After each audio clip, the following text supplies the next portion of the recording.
Hello friends, Gayatri క్రియేషన్కు స్వాగతం. గాయత్రి క్రియేషన్లో ఈరోజు మనం విష్ణు కథ గురించి చెప్పుకోబోతున్నాం. ఇది చందమామలో దాదాపు 2 సంవత్సరాలు ధారావాహికంగా ప్రచురించబడిందండి. విష్ణుమూర్తి యొక్క దశావతారాలను తెలిపే కథే విష్ణు కథ. పాల సముద్రంలో ఉన్న త్రికూట పర్వతానికి ఇనుము, వెండి, బంగారాలు 3 శిఖరాలు. ఆ శిఖరాల నడుమ ఫలవృక్షాలతో నిండిన మహావృక్షం. ఆ వనంలో గజేంద్రం అనే ఒక మదపుటేనుగు తన భార్యలైన 10,00,000 కోటి ఆడ ఏనుగులతో విహరిస్తూ దాహం తీర్చుకోవడానికి మహావనం మధ్యనున్న సరోవరానికి బయలుదేరింది. దాహం తీరాక జలవిహారంపై బుద్ధి పుట్టి తన ఆడ ఏనుగులతో సరోవరాన్ని అల్లకల్లోలం చేస్తూ విజృంభించి జలీనమై ఉన్న గజేంద్రాన్ని గొప్ప ముసలి కోరలు గుచ్చి ముందరి కుడికాలు పట్టుకుంది.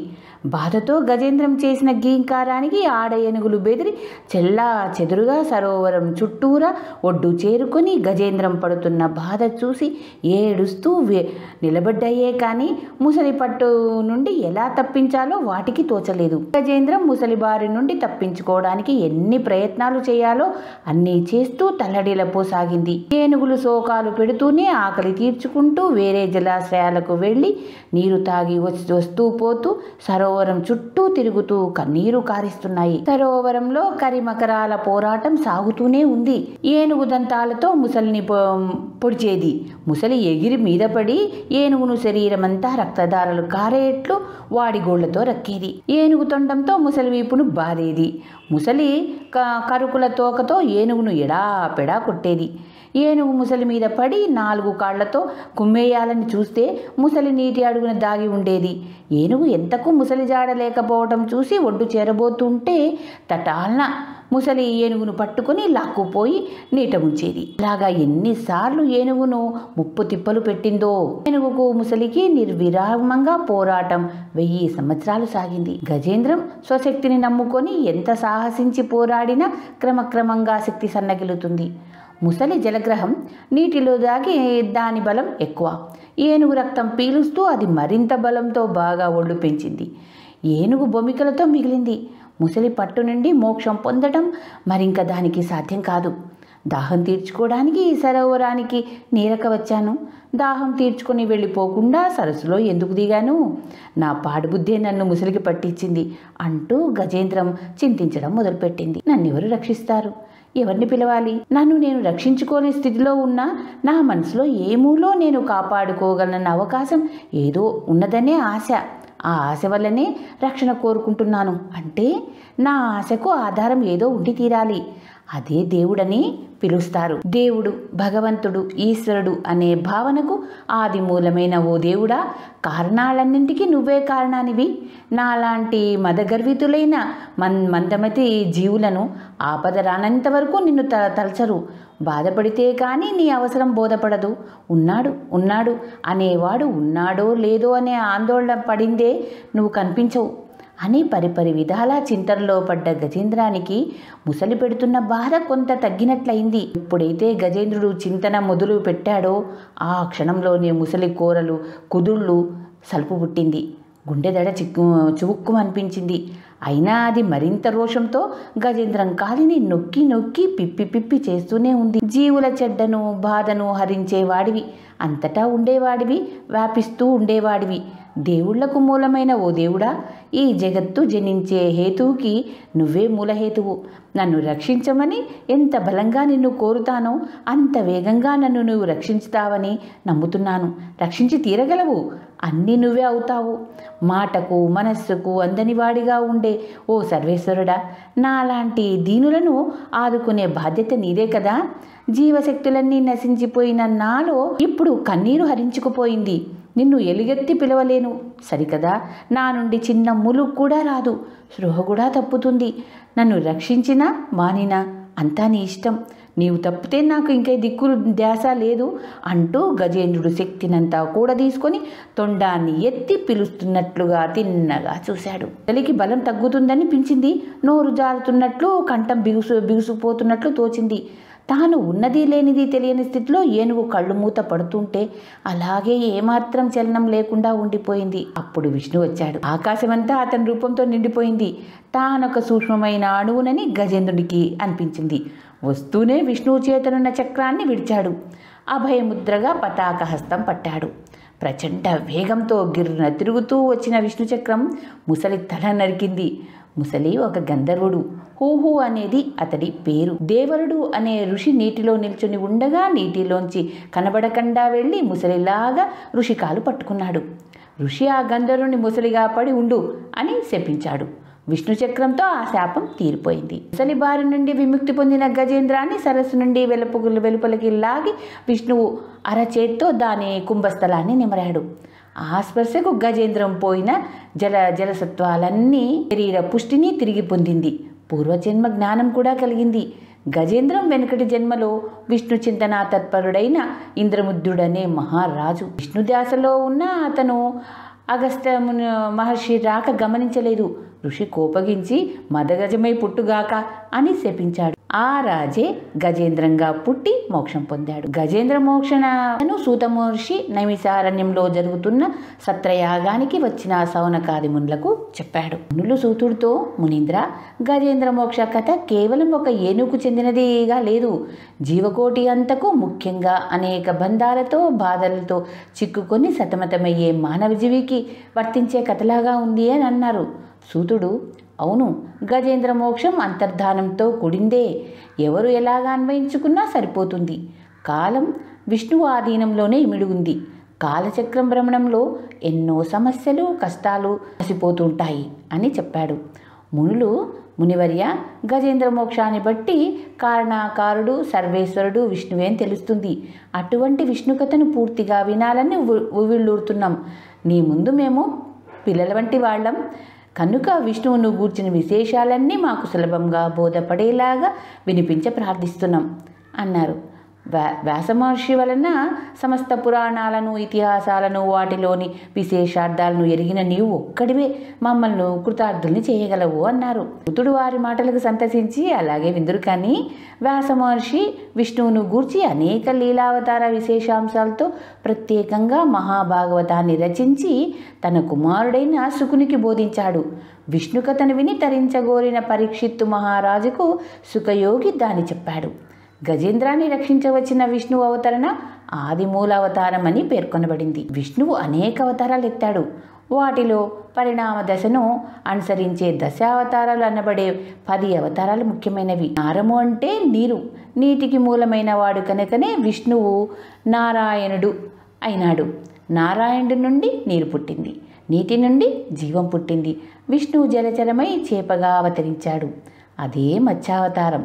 దశావతారాల్లో మత్స్యావతారం మొదటిది. విష్ణువు నీటితో నిండిన నీలమేఘ రంగులో ఉంటాడు. మేఘంలో మెరుపు ఉన్నట్లే విష్ణువు తేజోమయుడు.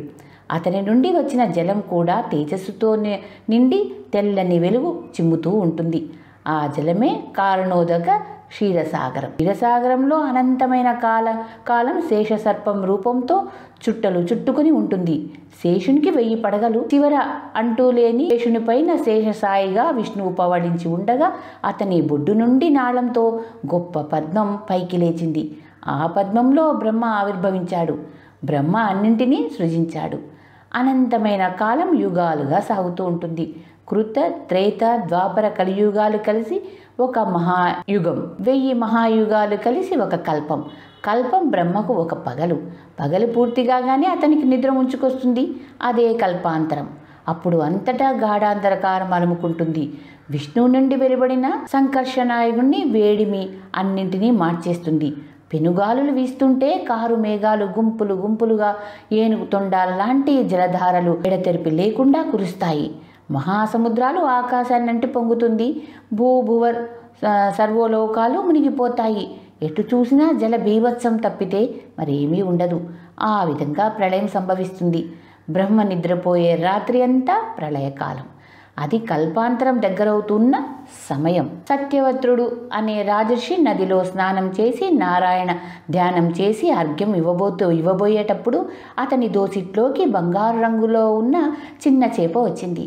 సత్యవతుడు దాన్ని నదిలో విడిచిపెట్టబోతుంటే ఆ చిన్నారి చేప, ఓ రాజా, మా చేప జాతి మంచిది కాదు. చిన్న చేపల్ని పెద్ద చేపలు మింగేస్తాయి. వాటి నుంచి తప్పించుకున్నా జాలర్ల వలలు పట్టి చంపుతారు. అందుచేత నీ రక్షణ కోరి నీ దోసిల్లోకి వచ్చాను.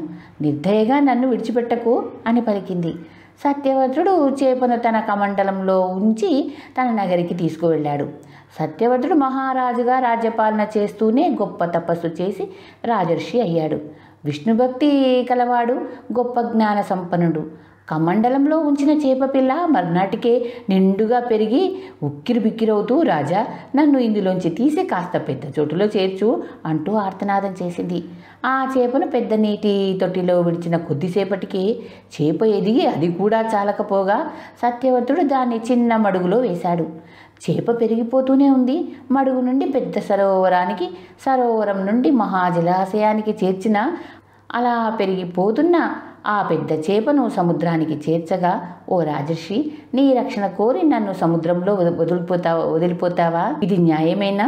ముసళ్ళు తిమింగలాలు నన్ను మింగవా అని మత్స్యం నిలదీసి అడిగింది. సత్యవతుడు, ఓ మహామీనమా, ఇంతకంటే నేను చేయగలిగింది ఏముందో నువ్వే చెప్పు. క్షణానికి శతయోజనాలు పెరిగేలా ఉన్న నిన్ను ఏది మింగలేదు కదా అన్నాడు. సత్యవతుని మాటలు విని చేప సముద్ర మధ్యానికి చేరి మహాపర్వతంలాగా సాగరం పొడుగునా పెరిగి, సత్యవ్రత, నీ వాక్కు అమోఘంగా పనిచేసింది. చూసావా, ఇంకా పనిచేస్తూనే ఉంది. ఇలా ఇంకా ఇంకా పెరిగి పెరిగి ఏమైపోతానో అన్నది.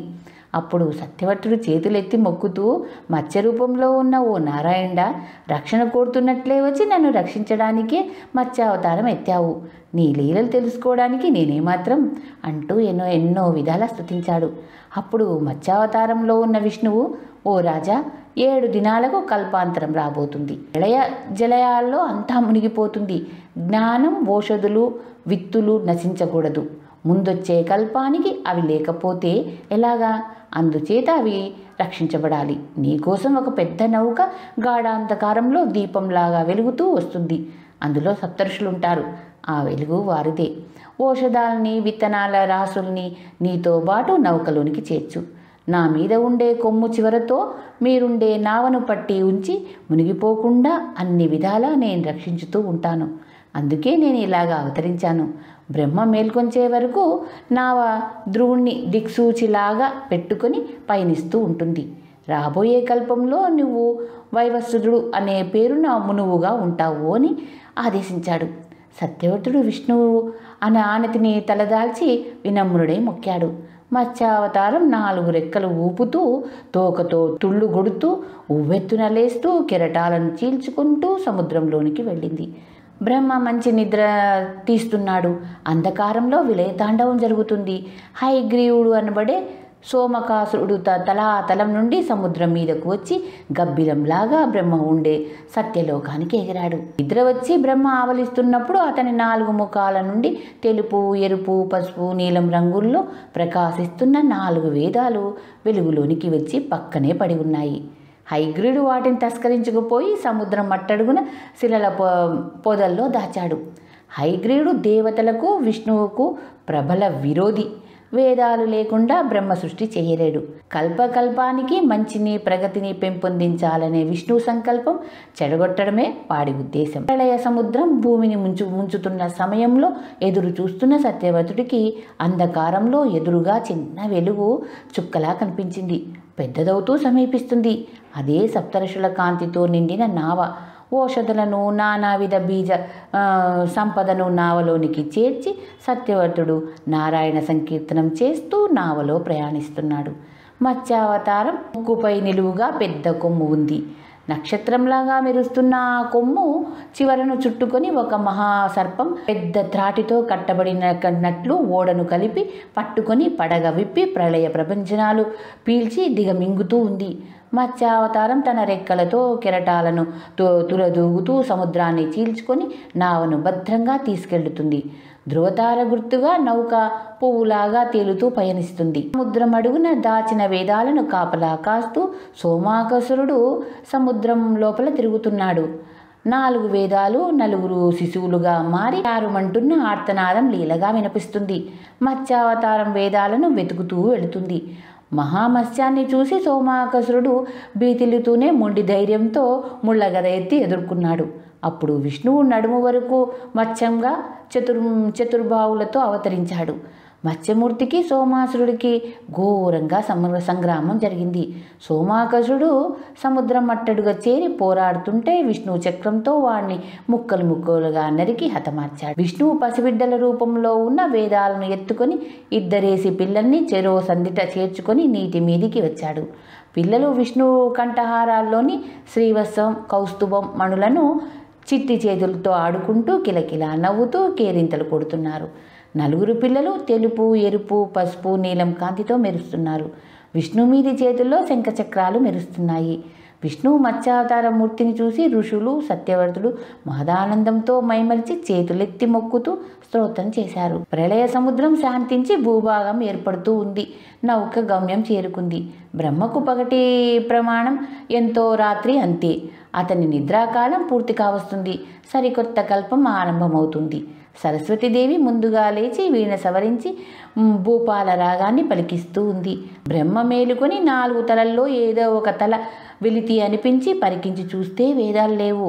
వేదాలు పోగొట్టుకుని దిగులుగా ముఖాలు వేలాడేసుకుని విచారిస్తుండగా విష్ణువు మత్స్యావతారంలో వేదాలను తెచ్చి అతనికిచ్చాడు. బ్రహ్మ విష్ణువు మత్స్యావతార రూపాన్ని చూసి కన్నుల పండుగగా తిలకించి చేతులు జోడించి 4 నోళ్లతో కీర్తించాడు.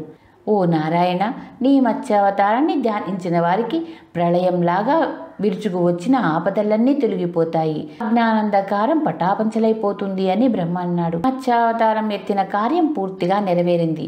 విష్ణువు అంతర్ధానమై తన నివాసమైన వైకుంఠాన్ని చేరాడు. బ్రహ్మ వేదాలు తీసుకుని సృష్టి మొదలుపెట్టాడు. కొత్త కల్పానికి నాంది మొదలైంది. సప్తఋషులు ఆకాశానికి చేరుకుని తమ తమ స్థానాల్లో సప్తఋషి మండలంగా ప్రకాశిస్తూ ధ్రువునికి ప్రదక్షిణ చేస్తూ తిరగసాగారు అని సూతుడు చెప్పగా మునులు, సూతమునీంద్ర, ధ్రువుని చరిత్ర వినగోరుతున్నాము అన్నారు. సూతుడు చెప్పసాగాడు. ఆ మహావిశ్వంలో ఉన్నతోన్నతమైన స్థానమే ధ్రువమండలం. అదే విశ్వస్వరూపుడైన విష్ణువు శిరస్సుండే తావు. అంతటి అత్యున్నతమైన పదాన్ని పొందిన ధ్రువుడు ఉత్తానపాదుడు అనే రాజు కొడుకు. ధ్రువుడి తల్లి సునీత ఉత్తానపాదుడి పెద్ద భార్య, సురుచి చిన్న భార్య. రాజుకు చిన్న భార్య సురుచి మీద మక్కువ ఎక్కువ. ఒకనాడు ఉత్తానపాదుడు సురుచి కొడుకు ఉత్తముణ్ణి తన తొడపై కూర్చుండబెట్టుకొని ముద్దు చేస్తుండగా ధ్రువుడు అక్కడికి వచ్చి తాను కూడా తండ్రి తొడపై కూర్చోవాలని తండ్రి దగ్గరకు చేరి ఆశతో చూశాడు. రుచి అక్కడే ఉంది. రాజు ఆమెకు జడిసి ధ్రువుణ్ణి చూసి చూడనట్లుగా ఊరుకున్నాడు. తమ్ముణ్ణి కూర్చోబెట్టుకున్నట్లే తండ్రి తన్ను కూడా ఎత్తి కూర్చోబెట్టుకుంటాడని ఆశించిన ధ్రువుడు బిక్కమొహం వేసి గుడ్ల నీరు పెట్టుకున్నాడు. పసివాడి బుగ్గలపై కన్నీటి ముత్యాలు మెరిశాయి. అది చూసి సురచి పక్కున నవ్వి, దిక్కుమాన దాని కడుపున పుట్టినవాడా, నువ్వు ఎంత తపస్సు చేసినా నా కొడుకు సమానంగా తండ్రి తొడ మీద కూర్చునే యోగం నీకు అబ్బదురా అబ్బి. నా కడుపున పుట్టాలి, నీకు ఆ భాగ్యం కలగాలి అంతే అన్నట్లు నువ్వు గొప్ప కీర్తన చేస్తుంటావేమో కదా, తపస్సు చేసి ఆ భాగ్యం కలిగిస్తాడేమో ఆ నారాయణుడే అడిగి చూడు అని హేళన చేసింది. పసివాడి మనసు కుతకుతలాడింది. దుఃఖం వెల్లిబుక్కింది. ఉక్రోషం ముంచుకొచ్చింది. కొరడా తీసుకొని సురచిని చావబాదాలనిపించింది. కత్తితో నిలువునా చీరేయాలనిపించింది. మరుక్షణంలో సురచి, నాయనా, నారాయణుడి నమ్ముకో, తపస్సు చెయ్యి అని ఉపదేశించిన సద్గురువులాగా కనిపించింది. అంతటి మహోత్తమైన ఉపదేశానికి నోచుకోని ఉత్తముడు అభాగ్యుడై వట్టి అమాయకుడిలాగా కనిపించాడు. ఉత్తానపాద మహారాజు చీకటి వల్ల చిక్కుకొని బిక్కుబిక్కుమంటున్న దుప్పిలాగా కనిపించాడు. ధ్రువుడు సురచికి గురూపదేశం పొందిన శిష్యుడిలాగా నమస్కరించి అక్కడి నుంచి వెళ్ళాడు. ధ్రువుడి చేష్టలను అర్థం కాని సురచి మొదట నివ్వెరపోయింది. తర్వాత కుర్రాడు మంచివాడే, 4 తిట్టినా మొక్కుతూ వెళ్ళాడు. అయినా మొక్కక్క ఏం చేస్తాడు, నా ఎదుట నోరు మెదపడం వాడి తరమా, వాడి తల్లి తరమా అని సగర్వంగా తనలో తాను విపరీతంగా పొంగిపోతూ సరిపెట్టుకుంది. కన్నీటి చారలతో వచ్చిన ధ్రువుణ్ణి చూసి జరిగింది దాసీల వల్ల విన్న సునీత బావురుమంటూ, అవునాయన, దాసీ దాని కన్నా హీనంగా బతుకుతున్న నా కడుపున ఎందుకు నువ్వు పుట్టాలి, నలుగురెదుట ఎందుకు అవమానపడాలి, నీ సవతి తల్లి మాటలు ముమ్మాటికి నిజం, నీకు నాకు ఆ నారాయణమూర్తి తప్ప వేరే దిక్కు లేదు అన్నది. ఆ మాటలకు ధ్రువుడు ధైర్యంగా లేచి నిలబడి, అమ్మా, నేను తపస్సుకు వెళ్తున్నాను అన్నాడు. ఏమిటి, తపస్సు చేస్తావా, సురచి కడుపున పుట్టాలని వరం కోరుకో అన్నది సునీత. అమ్మా ఆగు, మళ్ళీ ఆ మాటే అనకు. నేను నీ కొడుకును, మరెవరికో కొడుకునై పుట్టాలని ఎందుకు కోరుకుంటాను? మనల్ని మనం తక్కువ చేసుకోకూడదు. అది ఆత్మహత్యతో సమానం. ధ్రువుడి తల్లి ఎంత భాగ్యశాలి అన్నాలే గాని దిక్కుమాలినది అని అనుకోకూడదు. నారాయణ్ణి కోరుకుంటాను, వస్తాను అని చెప్పి ధ్రువుడు బయలుదేరాడు. నారదుడు ఎదురుగా వస్తూ, ఓహో ధ్రువకుమారా, ఆడుకోవడానికి బయలుదేరినట్టున్నావు అవునా అన్నాడు. తపస్సుకు వెళ్తున్నాను స్వామి అన్నాడు ధ్రువుడు. తపస్సు అనే ఆట ఒకటి ఉందన్నమాట, చక్క ఆడుకోనైనా అన్నాడు నారదుడు. ఆట కాదు, నిజంగా తపస్సు చేయడానికే వెళ్తున్నాను మునీంద్ర అన్నాడు ధ్రువుడు. అదే సంగతి. ఉష్, ఈ మాత్రం దానికి తపస్సు ఎందుకు నాయనా? నాతో రా, నీ తండ్రి నిన్ను తొడ మీద ఎందుకు కూర్చోబెట్టాడో చూస్తాను అన్నాడు నారదుడు. ఎవరి దయాధర్మాలు నాకొద్దు స్వామి, అన్నింటికంటే ఉన్నతమైన నారాయణ అనుగ్రహం నాకు కావాలి. అందుకే తపస్సు చేయడానికి అరణ్యానికి వెళ్తున్నాను అన్నాడు ధ్రువుడు. తపస్సు అంటే మాటలు కాదు నాయన.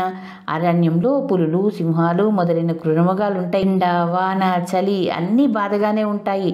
నా మాట విను, ఇంటికి పద అన్నాడు నారదుడు. నారదుడి మాటలకు ధ్రువుడు, నేను క్షత్రియుణ్ణి, పరాభవం సహిస్తూ బతకలేను, నాకు పిరికి మందు నూరిపోయడానికి వచ్చారా స్వామి అన్నాడు వినయంగా. నాయనా ధ్రువ, నీ దీక్ష తెలుసుకోవడానికి అలా అన్నాను. ఒకప్పుడు నేను కూడా దిక్కులేని బాలుడనే ఎన్నెన్నో అవమానాలు అగచాట్లు పడి అడవి చేరి తపస్సు చేసిన వాడిని.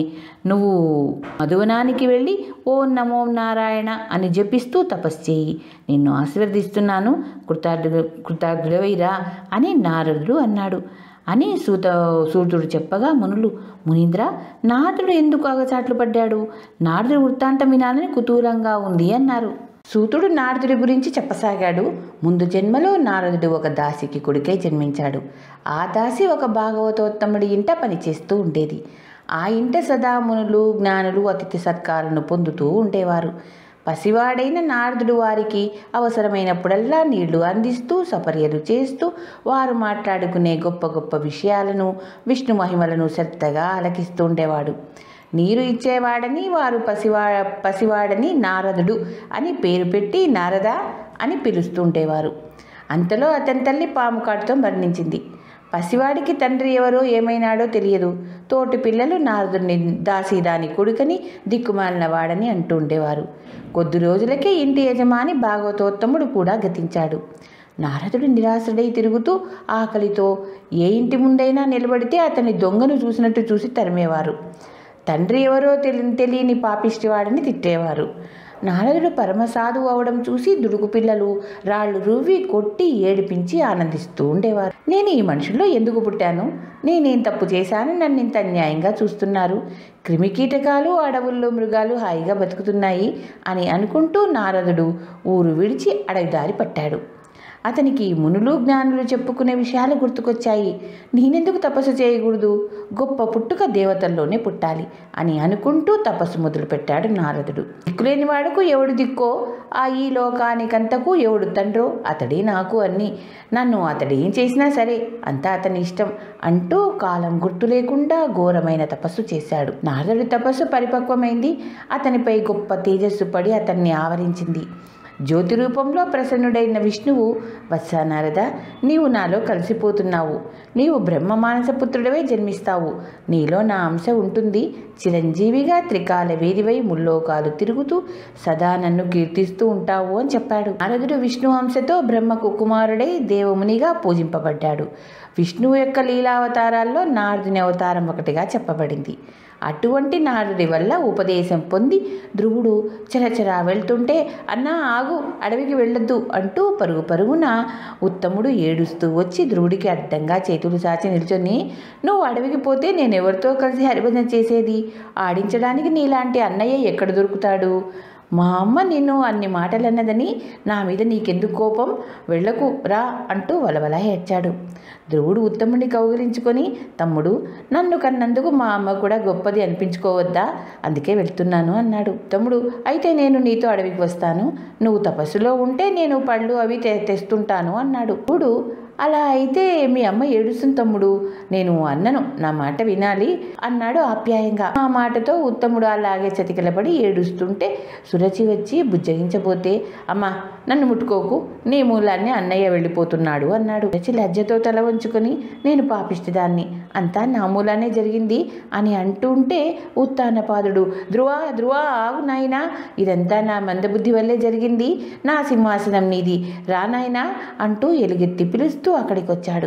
ధ్రువుడు చాలా దూరం వెళ్ళిపోయాడు. నారదుడు సునీతతో, అమ్మ నీవు రత్నగర్భవు, నీ కుమారుడి గురించి విచారించకు, నారాయణుడే అతనికి రక్ష అని చెప్పి ఉత్తానపాదుడితో, రాజా ఇది మనమందరము సంతోషించవలసిన సమయం. నీకు తండ్రి ధ్రువుని తాత అయిన స్వయంభూ మునువు వంశానికి ధ్రువుడు ఎనలేని కీర్తి తెస్తాడు. ఇందులో ఎవరు చేసింది ఏమీ లేదు, అంతా నారాయణుని సంకల్పం అని చెప్పి అందరినీ ఊరడించి శాంతపరిచాడు. ధ్రువుడు మధువనంలో ఓం నమో నారాయణ అని తపస్సు చేస్తుంటే యమునా నది జలపాతం పారుతూ శృతి కలుపుతూ ఉంది. క్రూరముగాలు అతని చుట్టూ ఆప్తమిత్రులా తిరుగుతున్నాయి. అతని తపస్సుకు ముల్లోకాలు గజగజలాడాయి. ఎవరెక్కడ తపస్సు చేస్తున్నా ఇంద్ర పదవి కోరుతారేమోని భయపడే ఇంద్రుడు ధ్రువుడి తపోభంగానికి భీతి కలిగించే ఇంద్రజాలం చాలా చేశాడు. వజ్రాయుధం జులిపించి ఉరుములు మెరుపులు పిడుగులు రాల్చి బీభత్సం చేశాడు. ధ్రువుడు దేనికి చరించలేదు. ఇంద్రుడు రాళ్ల వర్షం కురిపించాడు. విష్ణుచక్రం ధ్రువుడిపై తిరుగుతూ అన్నింటినీ తూలగొట్టింది. అప్పుడు నారదుడు ఇంద్రుడితో, ధ్రువుడు సామాన్య బాలుడని అనుకున్నావు, అతన్ని నువ్వేమీ చేయలేవు, అనవసరంగా బెంగపడకు, ఇంద్రపదవి అతనికి గడ్డిపరక లాంటిది తెలుసా అని బుద్ధి చెప్పాడు. ధ్రువుని తపస్సుకు మెచ్చుకొని విష్ణువు ప్రత్యక్షమయ్యాడు. ధ్రువుడు విష్ణువు కాళ్ళు చుట్టేసి విష్ణు ముఖాన్ని తదేకంగా చూస్తూ పట్టరాని ఆనందం వల్ల నోట మాట రాకుండా ఉండిపోయాడు. నువ్వు నోరారా స్తుతించాలని ఉంది, నేను బాలుడను, స్తోత్రపాఠాలు తెలియదు అని మనసులో అనుకుంటూ ఆనందబాష్పాలు రాల్చాడు. విష్ణువు తన శంఖాన్ని ధ్రువుడి చెక్కిళ్లకు తాకించి వెనువెంటనే వేదమంత్రాల సారం నిండిన గొప్ప స్తోత్రాన్ని ఏకధారగా సామగానం చేశాడు ధ్రువుడు. విష్ణువు మందహాసం చేస్తూ, ధ్రువ ఏం కావాలో చెప్పు అన్నాడు. ధ్రువుడు, ఓ పరమపురుష, తుమ్మెద పద్మాన్ని అంటిపెట్టుకొని ఉండేలాగా సదా నీ మధుర మందహాస వదనం పద్మాన్ని చూస్తూ ఉండాలనే తప్ప నాకు మరేం కోరిక లేదు అన్నాడు. అలాగే ఉందు కానీలే, నీ రాజ్యానికి వెళ్ళి రాజ్యం చేసి ధర్మపాలన నిర్వర్తించు. పిమ్మట నువ్వు నా రూపమై విశ్వానికి శిరోభాగంగా ఉండే ధ్రువపదాన్ని చేరుతావు.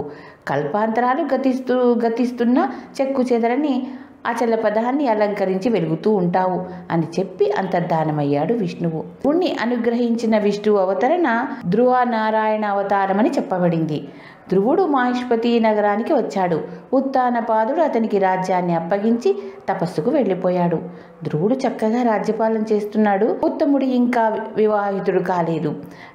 రాజధర్మం అనుసరించి ప్రజలకు వన్యమృగాల బాధ లేకుండా చేయడానికి వేటకు వెళ్ళాడు. హిమాలయ పర్వతారణ్యంలో దుస్వభావులైన యక్షులు విరుచుకుపడి అతన్ని చంపారు. పుత్రశోకంతో అక్కడికి వెళ్ళి అరణ్యంలో రగులుకున్న కారు చిచ్చులో కాలిపోయింది. ధ్రువుడు యక్ష నిర్మూలన చేయడానికి యక్షనగరమైన అలకా నగరాన్ని ముట్టడించాడు. మాయలమారులైన యక్షులు క్షుద్రములైన మాయాజాలాన్ని ప్రయోగించారు.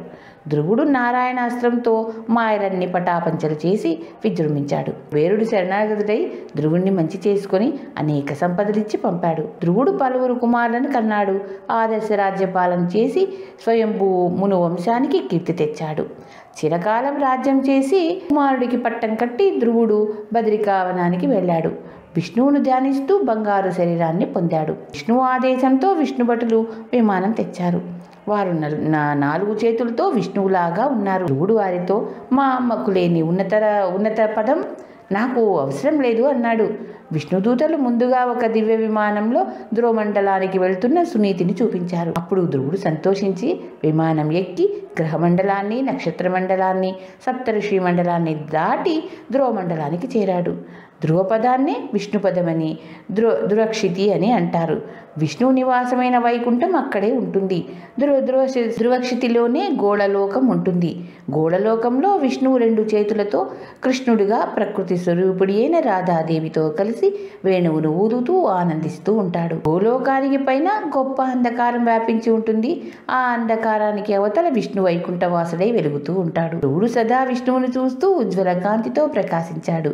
గుంజ కట్టిన ఆవుల్లాగా సప్తఋషి మండలం అతని చుట్టూరా ప్రదక్షిణ చేస్తూ ఉంటే సమస్త నక్షత్ర గ్రహగణాలు నిండిన సిన్సుమార చక్రం అతని క్రిందుగా తిరుగుతూ ఉంటుంది. గోలోకానికి దిగువ బ్రహ్మ ఉండే సత్యలోకము, జనలోకము, మహర్లోకము, సర్లోకము, భూర్లోకము, భూలోకము అనే ఊర్ధ్వలోకాలు 7, భూలోకానికి దిగువన అధోలోకమండే అతల, వితల, సుతల, రసాతల, తలాతల, మహాతల, పాతాళ లోకాలు 7 కలిసి 14 లోకాలకు మీదుగా విశ్వ శిఖరాగ్రంపై ధ్రువుడు దిక్కుగా అచలపద నక్షత్రంగా ప్రకాశిస్తున్నాడు. దీక్ష ఉండాలే కానీ చిన్న పెద్ద అనే తారతమ్యాలు లేకుండా ఎంతటి వాడైనా సాధించలేనిదంటూ ఉండదు. అందుకు 5 ఏండ్ల ప్రాయంలో తపస్సుకు వెళ్ళి బాలధ్రువుడే తార్కాణం అని సూతుడు ధ్రువ చరిత్ర ముగించి తిరిగి చెప్పడం ప్రారంభించాడు. కేవలం జలచరమైతే తాబేలు నీటిలోనూ భూమిపైనూ సంచరిస్తుంది. నీటిలో నుండి ప్రాణి నేల మీదకు వచ్చింది అంటే జలచర దశ నుంచి భూచర దశకు పరిణామం జరిగిందన్నమాట. అలాంటి తాబేలుగా విష్ణువు అవతరించాడు. అదే దశావతారంలో 2వదైన కూర్మావతారం అంటూ సూతుడు మునులకు కూర్మావతార గాథ చెప్పడం ప్రారంభించాడు. దేవతలు, రాక్షసులు కలిసి క్షీరసాగరాన్ని మదించి అమృతాన్ని సాధించడానికి తయారయ్యారు. అమృతం సిద్ధించని అది అంతా మనదే అవుతుంది అని భూజలంలోనూ సంఖ్యలోనూ అధికులైన రాక్షసులు ఎత్తుగడ వేసుకున్నారు. రాక్షసులకు అమృతంతో అమరత్వం సిద్ధిస్తే మనకు ఒరిగేదేముంది, అంతా విష్ణువుదే భారం అని దేవతలు విష్ణువును నమ్ముకున్నారు. సముద్రంలో మందర పర్వతాన్ని కవంగా నిలబెట్టి వాసుకి మహాసర్పాన్ని తాడుగా చుట్టి చిలకటానికి నిర్ణయం జరిగింది. కానీ మందర పర్వతాన్ని తెచ్చి బాలసముద్రంలో వేయడం ఎవరికి శక్యం కాని పని. విష్ణువు అనుగ్రహించి ఆ పని నెరవేర్చి గిరిదారి అనిపించుకున్నాడు. రాక్షసులు వాసుకి తల వైపు పట్టుకుంటామని పట్టుబట్టారు. అలాగే ఒప్పుకొండని దేవతలకు చెప్పి విష్ణువు తాను కూడా దేవతలందరి చివర వాసుకి తోక పట్టుకున్నాడు. క్షీరసాగర మథనం ప్రారంభమైంది. క్షీరసాగర మదన సమయంలో రాక్షసులు దేవతలను పరిహాసం చేస్తూ తమ భుజబలమంతా చూపిస్తూ లాగారు. దేవతలు కూడా తాము తక్కువేమీ లేదని లాగారు. మదనం మహావేగంతో సాగింది. ఆ రాపిడికి తట్టుకోలేక వాసుకి మహాసర్పం హాలాహలం మహావిషాన్ని కక్కింది. హాలాహల జ్వాల విరజిమ్ముతూ చెలరేగింది. రాక్షసులు చాలామంది మలమలమాడి మసయ్యారు.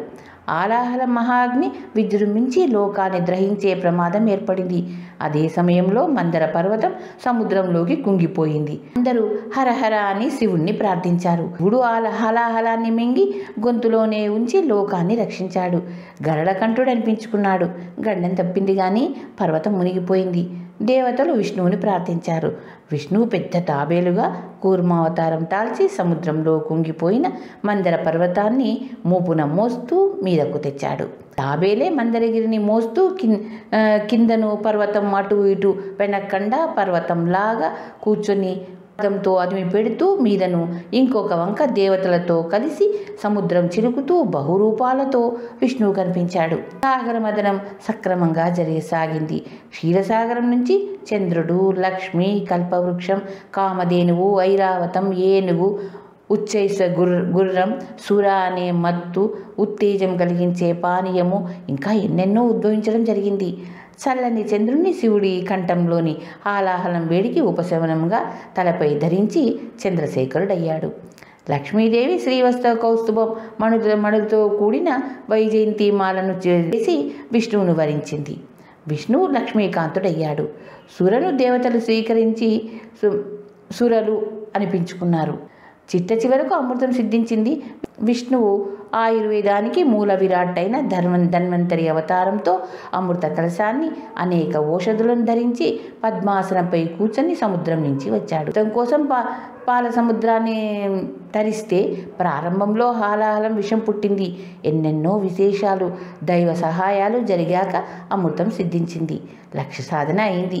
అందుకే ఏదైనా శమధనములతో కూడిన కార్యసాధనకు సాగరమదనం అనే మాట పర్యాయపదంగా నిలిచింది. ధన్వంతరి చేతనున్న అమృత కలశాన్ని రాక్షసులు ఎగరేసుకుపోయి అంతా మాదే అన్నారు. దేవతలు వాళ్లతో పెనుగులాడారు.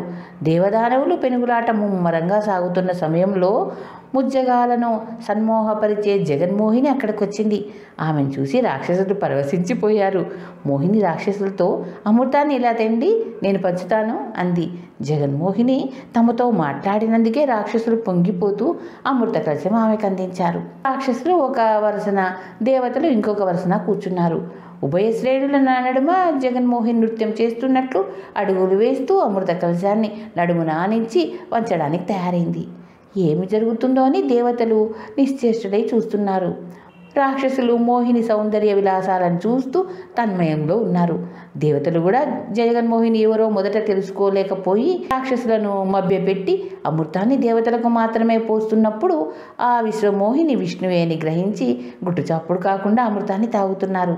జగన్మోహిని విలాసమంతా విష్ణువు చిద్విలాసమే అని తెలిసిన దేవతలు నిర్లిప్తంగా అమరత్వం పొందుతూ ఉంటే దైత్యులు జగన్మోహిని మోహజాలంలో పడి ఉన్ముత్తలై అమృతాన్ని కోల్పోయారు. జగన్మోహిని వంచన చేస్తుందని రాహు అనే ఒక తెలివైన రాక్షసుడు కనిపెట్టాడు. అతడు జలరాక్షసి సింహిక కుమారుడు, బహుమాయావి.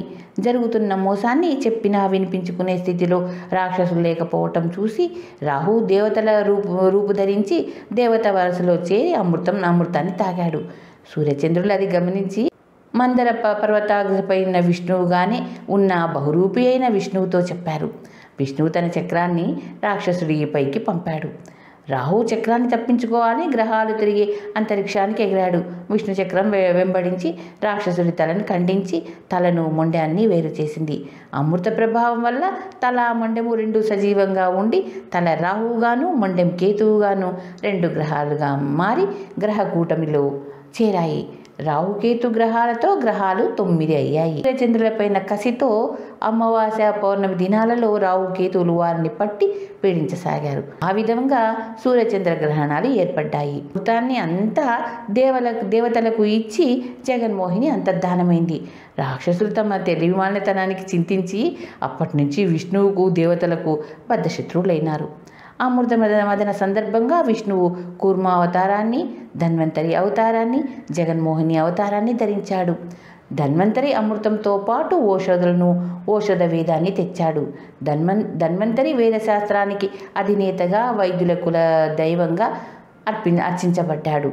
జగన్మోహిని విశ్వమోహినిగా కీర్తించబడి సౌందర్య విలాసాలకు ప్రమాణంగా చెప్పుకోబడింది. నారదుడు జగన్మోహిని అవతారాన్ని కీర్తిస్తూ జగన్మోహిని రాగం మహతీ వీణపై పలికిస్తూ కైలాసానికి వెళ్ళాడు. పార్వతి అది విని పామరులైన రాక్షసులను వంచగలిగినంత మాత్రాన జగన్మోహిని అనిపించుకుంటుందా అని అన్నది. అవునమ్మా, ఎంతటి వారైనా రంజింపజేసి ఈ విశ్వాన్నే ఉరుతొలగించిన విశ్వమోహిని అని అంటూ నారదుడు వెళ్ళాడు. పార్వతి ఆ విషయాన్ని శివుడితో చెప్పింది. శంకరుడు చిరునవ్వుతో ఆలకించి ఊరుకున్నాడు. తర్వాత పార్వతితో కలిసి నంది వాహనంపై వైకుంఠానికి వెళ్ళి విష్ణువుతో, నీ జగన్మోహిని అవతారాన్ని మరొకసారి చూపిస్తావా, అందుకే వచ్చాను అన్నాడు. ఏదో అవసరానికి ఏ విషయమైనా వేయక తప్పదు కదా, నీలాంటి వాడి ముందర అదే మాత్రం వద్దులే అని అంటూ విష్ణువు మాట్లాడుతూనే అంతర్ధానమయ్యాడు. అంతలో అల్లంత దూరాన పూల బంతితో ఆడుతూ పాడుతూ జగన్మోహిని కనిపించింది. శివుడు సర్వము మరిచి ఆమె వెంటపడ్డాడు. జగన్మోహిని అందకుండా విశ్వాకాశంలోనికి దారి తీసింది. శివుడు చేతులు చాచి ఆమె వెంట పడుతున్నాడు. పార్వతి అలాగే చూస్తూ ఉండిపోయింది. శివమోహిని లీలా వినోదాన్ని బ్రహ్మాది దేవతలు కన్నుల పండుగ తిలకిస్తున్నారు. నంది నివ్వరపోతున్నాడు. నారదుడు మహతీ వీణపై శివరంజని రాగాన్ని మారుమోగిస్తున్నాడు. ముందు జగన్మోహిని, వెనక శివుడు విశ్వాంతరలోనికి పరుగులు తీస్తూ కొంతసేపటికి కనిపించలేదు. పార్వతి కైలాసం చేరుకుంది. జగన్మోహిని తేజోమండలం మధ్య నుంచి దూసుకుపోతూ శివుణ్ణి విశ్వమంతా తిప్పి తిప్పి కైలాసానికి చేరుతూ తన్ను తాకద్దని శివుణ్ణి వారిస్తూ పార్వతి చెంతకు చేరుతుండగా శివుడు ఆమె నడుము చుట్టి మోకరిల్లాడు. దవటమ్మ నీ ప్రాణేశ్వరుడి ఆగడం అని అంటూ జగన్మోహిని శివుడికి ఇంకేం చేస్తాడో అని భయపడుతూ పార్వతి చెంత నిలిచింది. వెనువెంటనే జగన్మోహిని రూపాన్ని చాలించి విష్ణువు పార్వతి ఎదుట ప్రత్యక్షమయ్యాడు. అన్నా, నీవు విశ్వమోహన జగన్మోహిని కేశవస్వామివి, అంతా నీ శివకేశవుల లీల నాటకమే కదా అని పార్వతి విష్ణువుతో అంది. అంతేనమ్మా, అంతేలే అంటూ నారదుడు మహతి వాయిస్తూ అక్కడికి వచ్చి జగన్మోహిని శివరంజని రాగాల్లో హరిహరుల లీలా విలాసాన్ని గానం చేస్తూ ముల్లోకాలు తిరిగాడు. శివుడు విష్ణువుతో అమృతం సంగతే మర్చి నీ జగన్మోహిని లీలా విలాసాన్ని కళ్ళారా గొలిపిన రాక్షసుల్ని మెచ్చుకుంటున్నాను. విష్ణువు చిరునవ్వు నవ్వి పార్వతితో, అమ్మ మున్ముందు శివరంజనిగా మా గంగాదేవి దివి నుండి భూమికి అవతరించే వేళ కూడా ఈ మహాశివుడు ఇలాగే పరవశించిపోతూ నీకు సవతిని తెచ్చే ప్రమాదం ఉంది అని అంటూ అంతర్ధానమై వైకుంఠానికి చేరాడు. తరువాతి కాలంలో విష్ణువు కార్దవ ప్రజాపతికి దేవహూతికి పుత్రుడుగా కపిలావతారం ఎత్తాడు. చిన్నతనం నుంచి గొప్ప జ్ఞాన సంపన్నుడై తపస్సు చేసి కపిల మహామునిగా పేరు పొందాడు. కపిలుడి తల్లి దేవహూతికి చెప్పిన అనేక తత్వబోధనలు సంఖ్యాయోగంగా ప్రసిద్ధి చెందింది.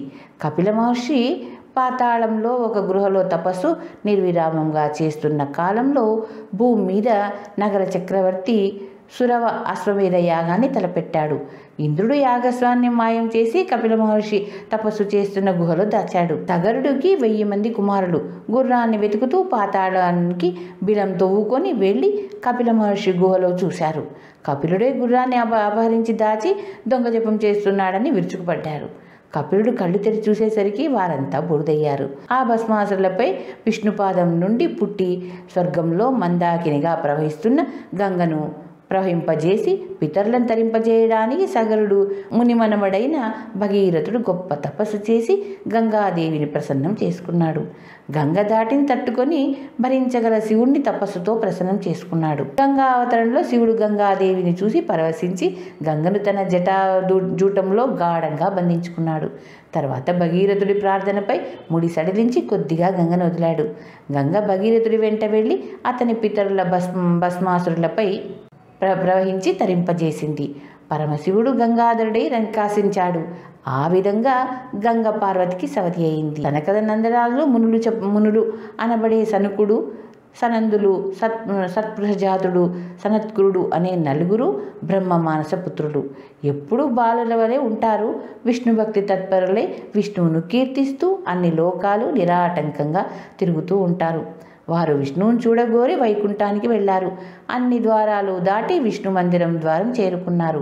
అక్కడ విష్ణుతో సరిసమానమైన రూపంతో 4 చేతులతో శంఖ చక్ర గద అభయముద్రలు పట్టి ద్వారపాలకులై ఉన్న జయ విజయుడు ఇది సమయం కాదని మునులను వారించారు. సనకద నందనాథులు మాకు విష్ణు దర్శనానికి సమయాలు లేవు అంటూ జయ విజయులను లక్ష్య పెట్టకుండా విష్ణు మందిరానికి వెళ్ళబోతుంటే ద్వారపాలకులు గదలు ఎత్తి వారిని అడ్డగించారు. సనకాది మునులు మీరు విష్ణు ద్వారపాలకులా ఉండతగరు, రాక్షసులే పుట్టండి అని శపించారు.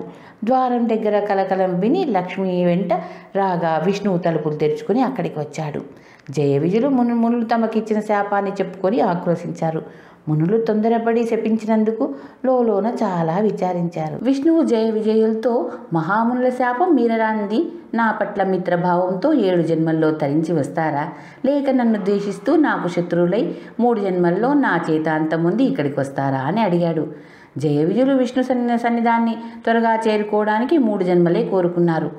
అప్పుడు మునులు జయ విజయుల్ని మెచ్చుకుంటూ విష్ణువుతో రాగద్వేషాలు 2 నీకు సమానమేనని, నిన్ను ద్వేషించేవారు మరింత త్వరగా నీకు దగ్గరవుతారని ఇప్పుడు తెలుసుకున్నాం. నీ ద్వారపాలకులను శపించిన మా తొందరపాటుతనానికి సిగ్గుపడుతున్నాం, మమ్మల్ని మన్నించు అని చెప్పి లక్ష్మీనారాయణులను అనేక విధాల మనసారా స్తుతిస్తూ సేవించి వెళ్ళారు.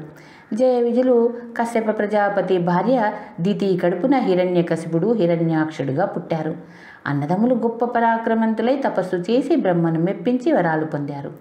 విష్ణువుపై కత్తి కట్టి విజృంభించారు. హిరణ్యకశిపుడు రాక్షసులకు రాజై విష్ణువును ఎదుర్కొని సాధించడానికి కంకణం కట్టుకున్నాడు. హిరణ్యాక్షుడు విష్ణువును కవ్వించే ఘోరకృత్యాలు చేసి భూమిని దొర్లించుకుంటూ పోయి రసాతల సముద్రంలోనికి తోశాడు. భూమి రసాతలం అడుగున మునిగిపోయింది. భూదేవి విష్ణువును తలంచి తన్ను ఉద్ధరించమని మొరపెట్టింది. విష్ణువు భూదేవి మొర ఆలకించి దశావతారాల్లో 3వది అయిన వరాహావతారాన్ని ఎత్తాడు. బ్రహ్మ హోమం చేస్తుండగా యజ్ఞకుండలం నుంచి తెల్లని కాంతితో ఒక నలుసు వెలువడింది.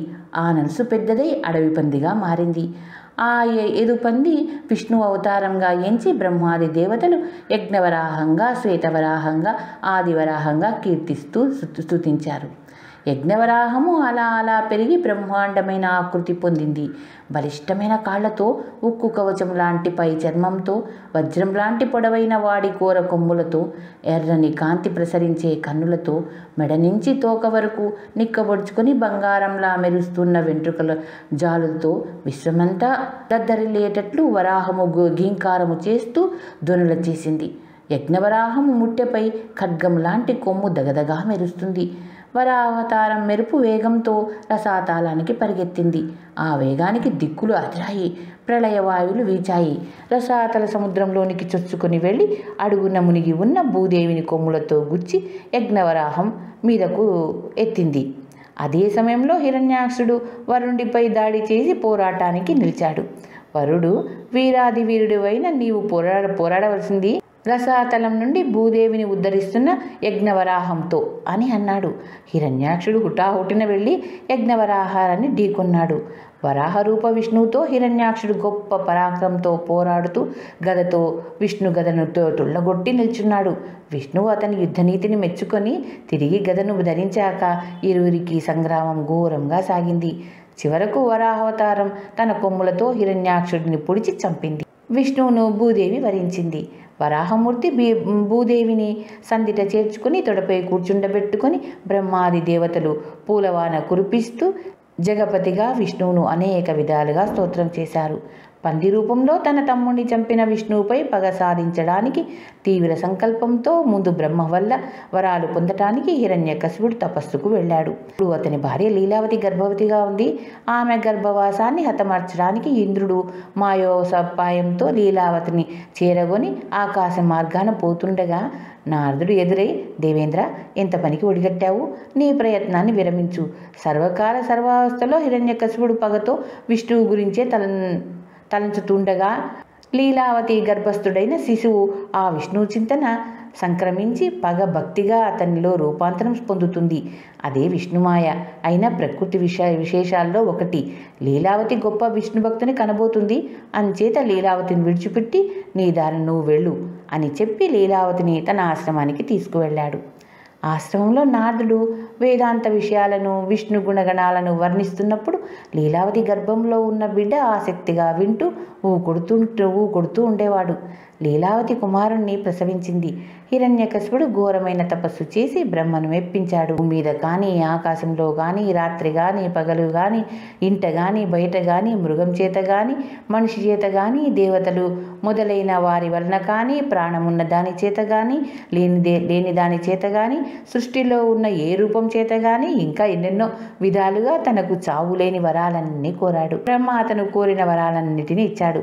వరాలను పొందిన విజయ గర్వంతో హిరణ్యకశిపుడు వస్తుండగా నారదుడి వలన జరిగింది విని నారదాశ్రమానికి వచ్చి కుమారుడి పేరు ప్రహ్లాదుడని నామకరణ మహోత్సవం జరిగాక భార్యను, కుమారుణ్ణి తన రాజధానికి తీసుకుని వెళ్ళాడు. ఇంద్రుడిపై ప్రతీకారంగా హిరణ్యకశిపుడు స్వర్గం మీదికి దండయాత్ర చేసి స్వర్గ సింహాసనం ఆక్రమించాడు. దిక్కులన్నింటినీ జయించి అష్టదిక్పాలకుని తన అదుపాజ్ఞల్లో పెట్టుకున్నాడు. దేవతల్ని, పశువుల్ని బాధినట్లు బాధాడు. శచీదేవిని అవమానించబోతే లీలావతి అడ్డుకుంది. హిరణ్యకశిపుడు విజృంభించి మునుల ఆశ్రమాలను తగలబెట్టాడు. విష్ణు విశ్వాసకులను చిత్రవధ చేయించాడు. విష్ణువును ఎదుర్కోవడమే అతని ధ్యేయం. విష్ణువును కవించడానికి చేయవలసిన పనులన్నీ చేశాడు. అయినా విష్ణువు అతనికి తారసపడలేదు. వైకుంఠానికి దాడి వెళ్ళాడు. అక్కడ విష్ణువు అతనికి కనబడలేదు. నాకు భయపడి అదృశ్యంగా దాగున్నాడు పిరికి పంద అని హిరణ్యకశిపుడు తిరిగి వచ్చాడు. ప్రహ్లాదుడు దినదిన ప్రవర్తమానంగా ఎల్లప్పుడూ విష్ణు స్మరణ చేస్తూ పెరుగుతున్నాడు. తనకు అటువంటి కులద్రోహి ఎందుకు పుట్టాలి అని హిరణ్యకశిపుడు చింతించి గురుపుత్రులైన చండమార్కులకు ప్రహ్లాదును అప్పగించి విద్యాబుద్ధులు నేర్పించాడు. ప్రహ్లాదుడు గురుకులంలో హరిధ్యానంతోనే చదువంతా పూర్తి చేశాడు. తోటి బాలులకు విష్ణుభక్తి ప్రబోధం చేసి మోక్ష మార్గం పట్ల ఆసక్తి కలవారిగా చేశాడు. చండమార్కులు ప్రహ్లాదుని తండ్రి దగ్గరకు తీసుకెళ్లారు. హిరణ్యకశిపుడు కుమారుణ్ణి తొడపై కూర్చుండబెట్టుకుని, నాయన, నువ్వు నేర్చిన విద్య తెలిసేలాగా ఒక మంచి పద్యం ఒకటి చెప్పు అన్నాడు. ప్రహ్లాదుడు తండ్రి, గురువులు చెప్పిన చదువంతా క్షుణ్ణంగా నేర్చుకున్నాను. చదువులన్నిటికంటే గొప్పదైన చదువు విష్ణువునందు మనసు నిలపడం ఒక్కటే. విష్ణువు స్మరించే ఒక్కటే జన్మ అన్నాడు. హిరణ్యకశిపుడు కుమారుని క్రిందకు తోసి పట్టరాని ఆగ్రహంతో గురువులతో, ఇదా మీరు నేర్పిన చదువు అన్నాడు. చండమార్కులిద్దరూ గిజగిజ ఉనికిపోతూ, మా తప్పేమీ లేదు మహాప్రభు, మాపై ఆగ్రహించకు అని వేడుకుంటూ గురుకులంలో ప్రహ్లాదుడు ఏ విధంగా ప్రవర్తించింది వివరంగా విన్నవించుకున్నారు. హిరణ్యకశిపుడు కొడుకుతో, విష్ణువు పందిగా నీ పినతండ్రిని చెప్పాడు. మన రాక్షస కులానికి పరమశత్రువు. నీవు విష్ణువును పొగడ్డం క్షమించరాని కులద్రోహం అవుతుంది. విష్ణుభక్తి మాను, వాణ్ణి మర్చిపో అన్నాడు. దానవేశ్వరుడైన నువ్వు అన్ని విధాలా నన్ను శాంతింపదగిన వాడివే. కానీ ఇనుము ముక్క అయస్కాంతానికి ఏ విధంగా అంటుకుంటుందో అలాగే నా మనసు విష్ణువుపై లగ్నమై ఉంది. మందార పువ్వు మకరందాన్ని తుమ్మెద ఎలాగా తుడిచిపెట్టలేదు, అలాగే విష్ణువును మర్చిపోవడం నా వశంలో లేదు. నాలో జీవం ఉన్నంత వరకు విష్ణు చింతన పోదు. ఆ జీవం కూడా విష్ణువే అన్నాడు వినయంగా. కుపచ్చలారని బాలుడైన ప్రహ్లాదుని మాటలకు విస్తుపోతూ హిరణ్యకశిపుడు కోపంతో అగ్నిలా ప్రజ్వల్లి, అయితే నువ్వు చావక తప్పదు, ఆహార పానీయాలు లేకుండా మాడి చావు అంటూ ప్రహ్లాదుని చెరస లాక్కపోయి కారాగృహంలో పెట్టించాడు. పుత్రప్రేమతో లీలావతి తల్లడిల్లిపోయింది. రోజులు గడుస్తున్నాయి. లీలావతి శోకం చూడలేక హిరణ్యకశిపుడు కారాగృహం తెరిపించి తన్మనుడై విష్ణు సంకీర్తన చేస్తున్న నవనవలాడుతున్న ప్రహ్లాదుని చూసి, చాలా రోజులుగా అన్నపానాలు లేకుండా ఎలా బతికి ఉన్నాడా అని ఆశ్చర్యపడుతూ పట్టరాని ఆగ్రహంతో ప్రహ్లాదుని ఏనుగుల చేత తొక్కించాడు. ఏనుగులు సింహాన్ని చూసి బెదిరిపోయాయి. మావటి వాళ్ళు పొడిచి నడిపించితే అవి అతని మీద నుంచి వెళ్ళాయి, కానీ అతనికేం అపాయం కలగలేదు. పాముల చేత కనిపించబోతే కాటు వేయకుండా ముద్దాడి పడగలు విప్పి గొడుగులు పట్టి ఆడాయి. కొండ శిఖరం నుంచి తోసించాడు, మంటల్లో వేయించాడు, సముద్రంలో పడేయించాడు, కాలకుట విషం త్రాగించాడు. ఎన్ని చేసినా ప్రహ్లాదుడు సురక్షితంగా ఉండటం చూసి హిరణ్యకశిపుడు, నువ్వు చావకున్నావెందుకు? ఆ రహస్యం ఏంటో చెప్పు అని అడిగారు. ప్రహ్లాదుడు నవ్వుతూ, ఇందులో రహస్యం ఏమీ లేదు. ఏనుగుల్లో, పాముల్లో, రాళ్లల్లో, అగ్నిలో, సముద్రంలో, విషంలో, అన్నిట్లో నీలో నాలో ఉన్నది విష్ణువే అన్న సత్యాన్ని తెలుసుకోలేకపోతున్నావు. నన్ను చంపాలనుకుంటున్నది, నేను బ్రతుకుతున్నది అతని లీలా వినోదమేనన్నా అన్నాడు. ఆ మాటలకు హిరణ్యకశిపుడు కోపావేశంతో ప్రహ్లాదుని బరబరా ఈడ్చుకువెళ్ళి సభామంటం మధ్య నిలబెట్టి తన గదను తీసి పట్టుకున్నాడు. లీలావతి మూర్ఛపోయింది. చుట్టూరా రాక్షస ప్రముఖులు నిర్వరవై బొమ్మల్లా నిలబడి చూస్తున్నారు. సభా మంటపానికి ఎదురుగా లోహ నిర్మితమైన పెద్ద జయస్తంభం ఉంది. హిరణ్యకశిపుడు ప్రహ్లాదుడికి ఆ స్తంభాన్ని చూపుతూ, ఓరి కులద్రోహి, అది నా విజయస్తంభం. నా తమ్ముణ్ణి చంపిన విష్ణువుతో పోరాడి నీ ముందే సంహరించి పగ తీర్చుకుంటాను. అందులో ఉన్నాడా అని అడిగాడు. సందేహమే వద్దు, అంతటా ఉన్నాడు, అందులోనూ ఉన్నాడు అన్నాడు ప్రహ్లాదుడు. హిరణ్యకశిపుడు చెరచెరా వెళ్ళి గదతో స్తంభాన్ని కొట్టాడు. ప్రళయ ధ్వనితో భూఆంతరాలు దద్దరిల్లాయి. పొగల మేఘాలు అంతటా విజృంభించాయి.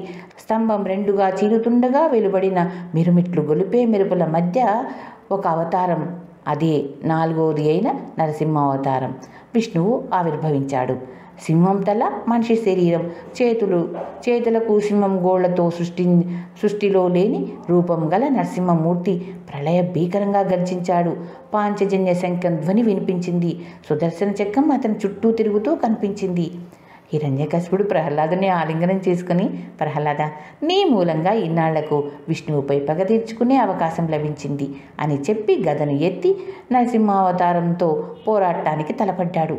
చివరకు నరసింహస్వామి ప్రళయ గర్జన చేస్తూ ఎగిరి హిరణ్యకశిపుడిపై ఉరికి ఒడిసి పట్టుకుని సభా మంటపం ద్వారం దగ్గరకు తీసుకువెళ్ళాడు. లోపల వెలుపల కాని ద్వారం, అరుగు మీద రాత్రి పగలు కాని సంధ్యా సమయంలో, ఆకాశము భూమి కాని తన తొడల మీద పెట్టుకొని, సజీవము నిర్జీవము కాని గోళ్లతో బ్రహ్మ వలన పొందిన వరాలన్నిటికీ భిన్నంగా విష్ణువు నరసింహ రూపంతో హిరణ్యకశిపుడి రొమ్మును పొట్టను భీకరంగా చీల్చి చంపాడు.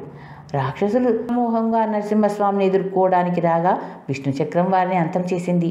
నరసింహమూర్తి ప్రేగుల్ని కంఠహారాలుగా వేసుకుని ఉగ్రంగా చేస్తున్నట్లు అట్టహాసానికి దేవతలు భయపడ్డారు. లక్ష్మీదేవి కూడా భయపడింది. అప్పుడు ప్రహ్లాదుడు నరసింహస్వామిని స్తుతించుతూ శాంతింపజేశాడు. తండ్రికి ఉత్తర క్రియలు జరిపి రాజ్యపాలన చేయవలసిందని చెప్పి ప్రహ్లాదుని దీవించి నరసింహావతారుడైన విష్ణువు అంతర్ధానమయ్యాడు. జయ విజయుల తొలి జన్మ ముగిసింది. విష్ణువు ఆనతి ప్రకారం ప్రహ్లాదుడు చిరకాలం రాజ్యపాలన చేసి కుమారుడైన వీరోచితుడికి పట్టం కట్టి విష్ణు భక్తి తత్పరుడై వనాలకు వెళ్ళాడు. వీరోచితుడి తర్వాత అతని కుమారుడు బలి రాజ్యానికి వచ్చాడు.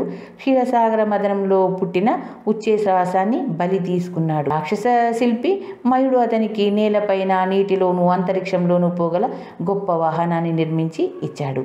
అమృతం తనకు దక్కకుండా జరిగిన అన్యాయానికి ప్రతీకారంగా దేవతలతో యుద్ధానికి దిగాడు. దేవతలు అమృతం సేవించిన ధైర్యం ఉత్సాహంతో రాక్షసులను ఎదుర్కొన్నారు. బలి ఇంద్రుడితో గొప్పగా పోరాడాడు. దేవ ప్రముఖులకు రాక్షస ప్రముఖులకు ముఖాముఖి విడివిడిగా యుద్ధాలు సాగాయి. ఆ దేవదానవ సంగ్రామంలో రాక్షసులు చిత్తుగా ఓడిపోయారు. హతులైన రాక్షసులను రాక్షస గురువైన శుక్రాచార్యుడు మృత సంజీవిని విద్యను ప్రయోగించి తిరిగి బతికించాడు. ఓటమితో బలి మరింత పట్టుదలతో రాక్షసులందరినీ కూడగొట్టుకొని నాయకుడై భూమండలం అంతటినీ జయించి కట్టుదిట్టంగా పరిపాలన సాగిస్తూ బలి చక్రవర్తి అనిపించుకున్నాడు. శుక్రుడు అతని చేత 100 అశ్వమేధ యాగాలు చేయించాడు. బలి విజృంభించి స్వర్గం మీదకు దాడి చేశాడు. అతని దాటికి విరిచి ఇంద్రాది దేవతలు స్వర్గాన్ని వెదిలి అరణ్యాలు దారిపట్టారు. దిక్పాలకులు బలి చక్రవర్తికి వసలై మెలగసాగారు. స్వర్గము పాతాళ లోకములు బలి చక్రవర్తి ధర్మబద్ధంగా పాలిస్తుండగా ఇంద్రుడి తల్లి అదితి భర్త కశ్యప ప్రజాపతితో తన సంతతి వారైన దేవతలు ఇంద్రుడు, సచీదేవి అరణ్యాల్లో పడుతున్న పాటలు చెప్పుకొని వారికి తిరిగి స్వర్గ సామ్రాజ్యం చేకూరే మార్గం చెప్పమంది. అందుకు విష్ణువును గూర్చి వ్రతం చెయ్యమని కశ్యపుడు ఉపదేశించాడు. అదితి విష్ణువును ఆరాధించి మెప్పించింది. విష్ణువు ఆమె కడుపున పుట్టి దేవతలకు స్వర్గం సమకూర్చి పెడతానని చెప్పాడు. ఆ విధంగా విష్ణువు అదితి కశ్యపులకు పొట్టి పిల్లవాడైన కుమారుడుగా పుట్టి దశావతారాల్లో 5వ అవతారమైన వామనావతారాన్ని ఎత్తాడు. వామనుడు ఉపనయనం పొంది వేద విద్య పూర్తి చేసుకుని ఇంద్రుడి తమ్ముడిగా అదితి అల్లారు ముద్దు బిడ్డగా పెరిగాడు. అప్పుడు బలిచక్రవర్తి నర్మదా నదీ తీరంలో యాగాల్లోకెల్లా గొప్పదైన విశ్వజిత్తు యాగాన్ని శుక్రుని ఆధ్వర్యంలో ప్రారంభించి గొప్ప దానాలు చేస్తున్నాడు. వామనుడు గొడుగు, జంధ్యం, కృష్ణాజము కమండలం మొదలైన వాటిని ధరించి గొడుగు, పావుగోళ్లు వేసుకుని మూర్తీభవించిన బ్రహ్మ తేజస్సుతో బలిచక్రవర్తి దగ్గరికి వచ్చాడు. బుడిబుడి నడకలతో వస్తున్న వామనుడిని చూసి యాగశాలలో అంతటా ముచ్చటపడ్డారు. వామనుడు బలిచక్రవర్తి ఎదుటకు వెళ్ళి జయం పలికాడు. వామను చూడడంతోనే బలిచక్రవర్తికి మహదానందం కలిగింది. చిట్టినాయన, ఎవరు నువ్వు? ముక్కుపచ్చలారని సరికొత్త వటువుగా ఎక్కడికి బయలుదేరావు అని అడిగాడు. వామనుడు, నీ దగ్గరికే బయలుదేరి వచ్చాను. ఎవరని చెప్పేది? అంతా నావారే. అయినా ఇప్పుడు ఒట్టివాణ్ణి, సిరిగలవాడినే అయినా ఇప్పుడు యాచకుణ్ణి. నీ ముత్తాతలు వీరాది వీరులు, ఇక నీ బలపరాక్రములు దిగంతరాలు దాటాయి అని అంటుంటే బలిచక్రవర్తి నవ్వుతూ, నీ మాటలు చిత్రంగా ఉన్నాయి. పరాక్రమం గురించి మాట్లాడుతున్నావు, యుద్ధం చేయమనవు కదా. నేనిప్పుడు యాగదీక్షలో కంకణం కట్టుకొని ఉన్నాను. యుద్ధ ప్రసక్తి లేదు మరి అని వినోదంగా అన్నాడు. వామనుడు, ఎంత మాట బలిచక్రవర్తి, ఏదో నాతో పరిహాసం అడవు గాని మహోన్నతమైన బల విక్రముడవై నీ ముందు భూమికి అంటుకుపోతున్న పొట్టి కుంకను నేనెక్కడా? మేటి దాతవై అంతులేని దానాలు చేస్తున్న నీ కీర్తి విని నిన్ను యాచించి దానం పుచ్చుకోవాలని వచ్చాను అన్నాడు. అలాగే పుచ్చుకో, నీవు ఏమడిగినా ఇస్తాను అని బలిచక్రవర్తి అన్నాడు. అప్పుడు శుక్రాచార్యుడు బలిచక్రవర్తిని పిలిచి, వామనుడు ఎవరో కాదు, విష్ణువు నిన్ను వంచించి నీ సర్వస్వాన్ని హరించడానికి వచ్చాడు. అతనికి ఎటువంటి దానాలు చెయ్యొద్దు అని హెచ్చరించాడు. బలిచక్రవర్తి, విష్ణు అంతటి వాడు దేహి అని యాచించగా నా చెయ్యి మీద ఉంటుంది. దానం ఇవ్వడం గొప్ప అదృష్టమే కాకుండా నా ఘన విజయాన్ని చాటుతుంది. అంతేకాకుండా ఇస్తానని లేదనటం అసత్య దోషం కదా అన్నాడు. శుక్రుడు ఆత్మరక్షణకు అది అసత్యం అనిపించుకోదు. తనకు మాలిన ధర్మం ఆత్మహత్యా పాతకమతో సమానం అన్నాడు. ఏది ఏమైనా అతడు నన్నేమి చేసినా, నేనేమైపోయినా అది నా ఓటమి కాదు, ధర్మవీరమే అవుతుంది. బలి ప్రముఖుల్లాగా దానశీలుడు అనిపించుకోవాలనే కీర్తికాంక్ష కూడా నాకు లేదు.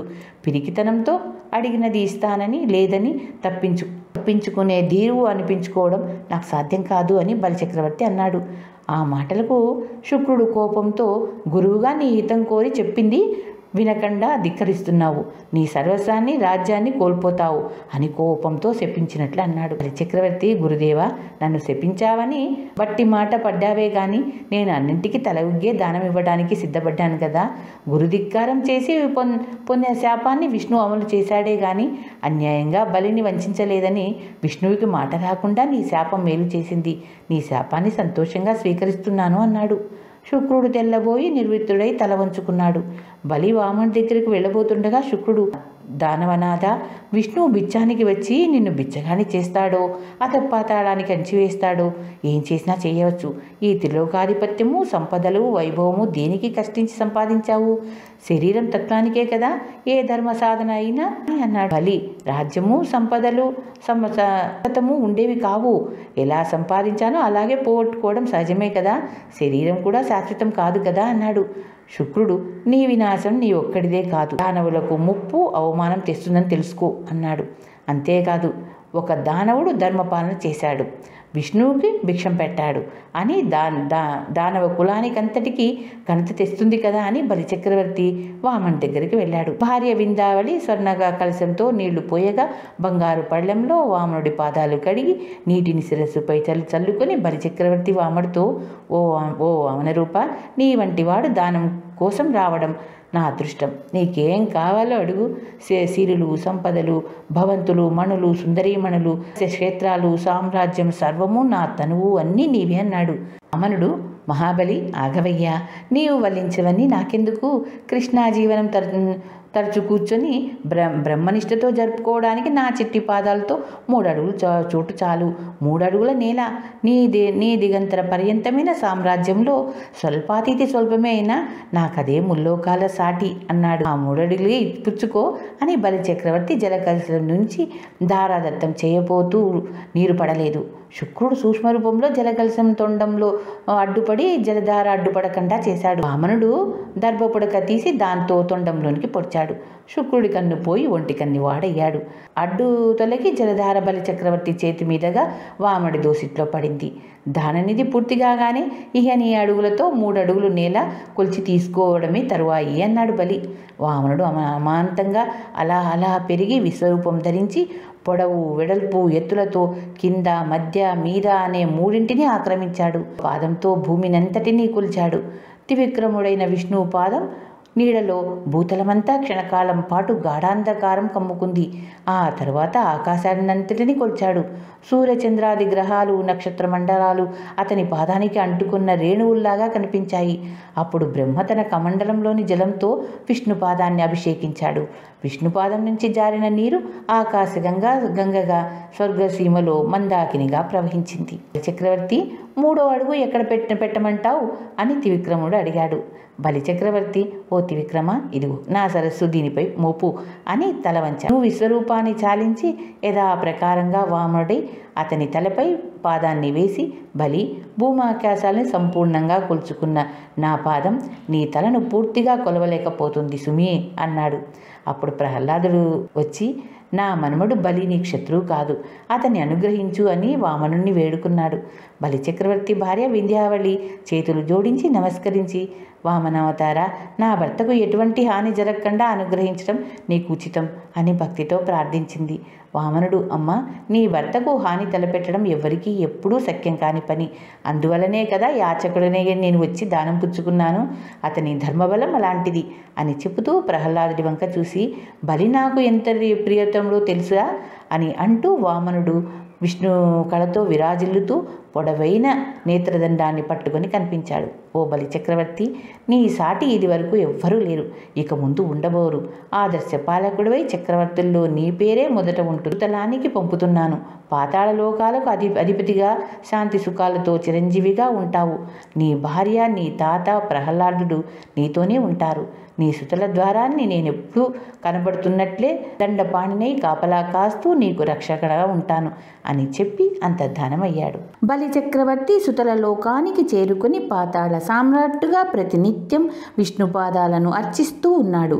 దేవతలకు స్వర్గము, దేవేంద్రుడికి స్వర్గాధిపత్యము తిరిగి లభించాయి. బలి ఉండే సుతల లోక ద్వారాన్ని నేత్రదండాన్ని పట్టుకొని వామన రూపుడైన విష్ణువు కాపలా కాస్తుండగా ఒకప్పుడు రావణుడు సుతలాన్ని జయించాలని వెళ్ళాడు. ఈ పుట్టివాడు నన్నేం చేయగలడు అని ప్రవేశించబోగా విష్ణువు మహోన్నతమైన ప్రమాణానికి భయంకర రూపంతో పెరిగి కాలిగోటితో రావణుని చిమ్మాడు. ఆ విసురుకు రావణుడు లంకలో సొమ్మసిల్లి పడ్డాడు. తాను సుభిక్షంగా పాలించిన భూమి మీద పంటలు అవి ఎలా ఉన్నాయో పర్యవేక్షించడానికి సంవత్సరానికి ఒకసారి బలి చక్రవర్తి అదృశ్యంగా వస్తాడు. సస్యాలకు పుష్టిని, జీవకారుత్యాన్ని, బలాన్ని కలగజేస్తాడు. కీటక క్రిమి బాధలు లేకుండా కాపాడుతాడు. అతని రాకకు స్వాగతంగా దీపావళి పండుగ అతి వైభవంగా జరుగుతుంది. మర్నాడు బలిపాడ్యమిగా బలిని పూజిస్తారు. వామనుడి త్రివిక్రమ ఆకాశ విజయానికి గుర్తుగా ఆనందంతో ఆకాశ దీపాన్ని పెడతారు. దక్షిణ మహాసముద్రంలో బలి చక్రవర్తి భూమి మీదకి వచ్చే ద్వారంగా ఒక ద్వీపం ఏర్పడింది. అది బలి ద్వీపంగా పేర్కొనబడింది. బలి చక్రవర్తి వంశీయులైన పల్లవ చక్రవర్తులు అతని పేరున మహాబలిపురాన్ని శిల్ప సంపదతో నిర్మించారు. కాంచీపురంలో ఉన్నతమైన త్రివిక్రమ వామనావతార శిల్పాన్ని నెలకొల్పారు. చక్రవర్తి కీర్తి చిరస్థాయిగా నిలిచింది. బలిచక్రవర్తి పాలనలో అణిగిమణిగి ఉండిన క్షత్రియులు తలెత్తి విజృంభించారు. బలం గలవాడిదే భూమి అయిపోయింది. రాజుల నిరంకుశ పాలనలో జనులు తల్లడిల్లిపోయారు. అప్పుడు విష్ణువు దశావతారాల్లో 6వది అయిన పరశురామదావతారం ఎత్తి అడవుల్ని నరికినట్టుగా 21 సార్లు క్షత్రియుల్ని గండ్రగొడ్డలతో నిర్మూలించి ఎప్పుడు ఏది అవసరమో అది సాధించడానికి అవతరిస్తుంటాడని నిరూపించాడు. నాటి ధరాతరాల నేటి రాజులందరిలో మేటి నాయకుడు సామ్రాట్ అయిన హయవ చక్రవర్తి కార్తవీర్యార్జునుడు సుదర్శన చక్రం అంశంతో పుట్టాడు. ఒకానొక సమయంలో విష్ణువు యోగ నిద్రలో తీస్తుండగా శంఖ చక్రాలు వాదులాడుకున్నాయి. సహస్రకిరణుడైన సూర్యుణ్ణి తలని బట్టిన రంజనంతో విశ్వకర్మ నన్ను రూపొందించాడు. 1000 కోణాలతో గిరున తిరుగుతూ అనేక మంది రాక్షసులను నేనే కదా ఖండించింది. నన్ను ధరించి విష్ణువు చక్రి అని ఖ్యాతి పొందాడు. నీవు ఒట్టి ధ్వని తప్పితే మరేదీ చేత కాదు అని చక్రం పలికింది. పాంచజన్య చక్రం, ఔరా చక్రపురుష, ఎంత పొగరుగా మాట్లాడావు. భూమి మీద పొగరుబోతువై రాజుగా పుట్టు. విష్ణువు మునికుమారుడే కట్టెలు కొట్టే గొడ్డలితో మాత్రంతో నీ పొగరు అంతమొందిస్తాడు అని శాపం పలికింది. శాపం పొందిన చక్రపురుషుడు కార్తవీర్యార్జునుడై పుట్టి హయవ సామ్రాజ్యాన్ని 4 చెరుగులా విస్తరింపజేశాడు. అతడు భగవంతుని అవతారమైన దత్తాత్రేయుడి భక్తుడు, శిష్యుడు. అతని అనుగ్రహంతో అణిమాది సిద్ధుల్ని, అనేక శక్తుల్ని పొందాడు. అవసరమైనప్పుడు అనేక ఆయుధాలతో 1000 చేతులతో వస్తూ ఉండేవి అతన్ని అని సూత మహర్షి చెప్పగా, నైమిసారణ్యములు సూతమునింద్ర, దత్తాత్రేయుడు విష్ణు అవతారమే కదా, దత్తాత్రేయ చరిత్ర వినాలని కుతూహలంగా ఉన్నాము అని అన్నారు. సూతుడు దత్తాత్రేయ కథ ప్రారంభించాడు. అత్రి మహర్షి కుమారుడి కోసం విష్ణువును తలుస్తూ గొప్ప తపస్సు చేశాడు. ఇటు అటు బ్రహ్మ మహేశ్వరులతో కలిసి విష్ణువు ప్రత్యక్షమై, అత్రి మహర్షి, నేను నీకు దత్తుడని అయ్యాను.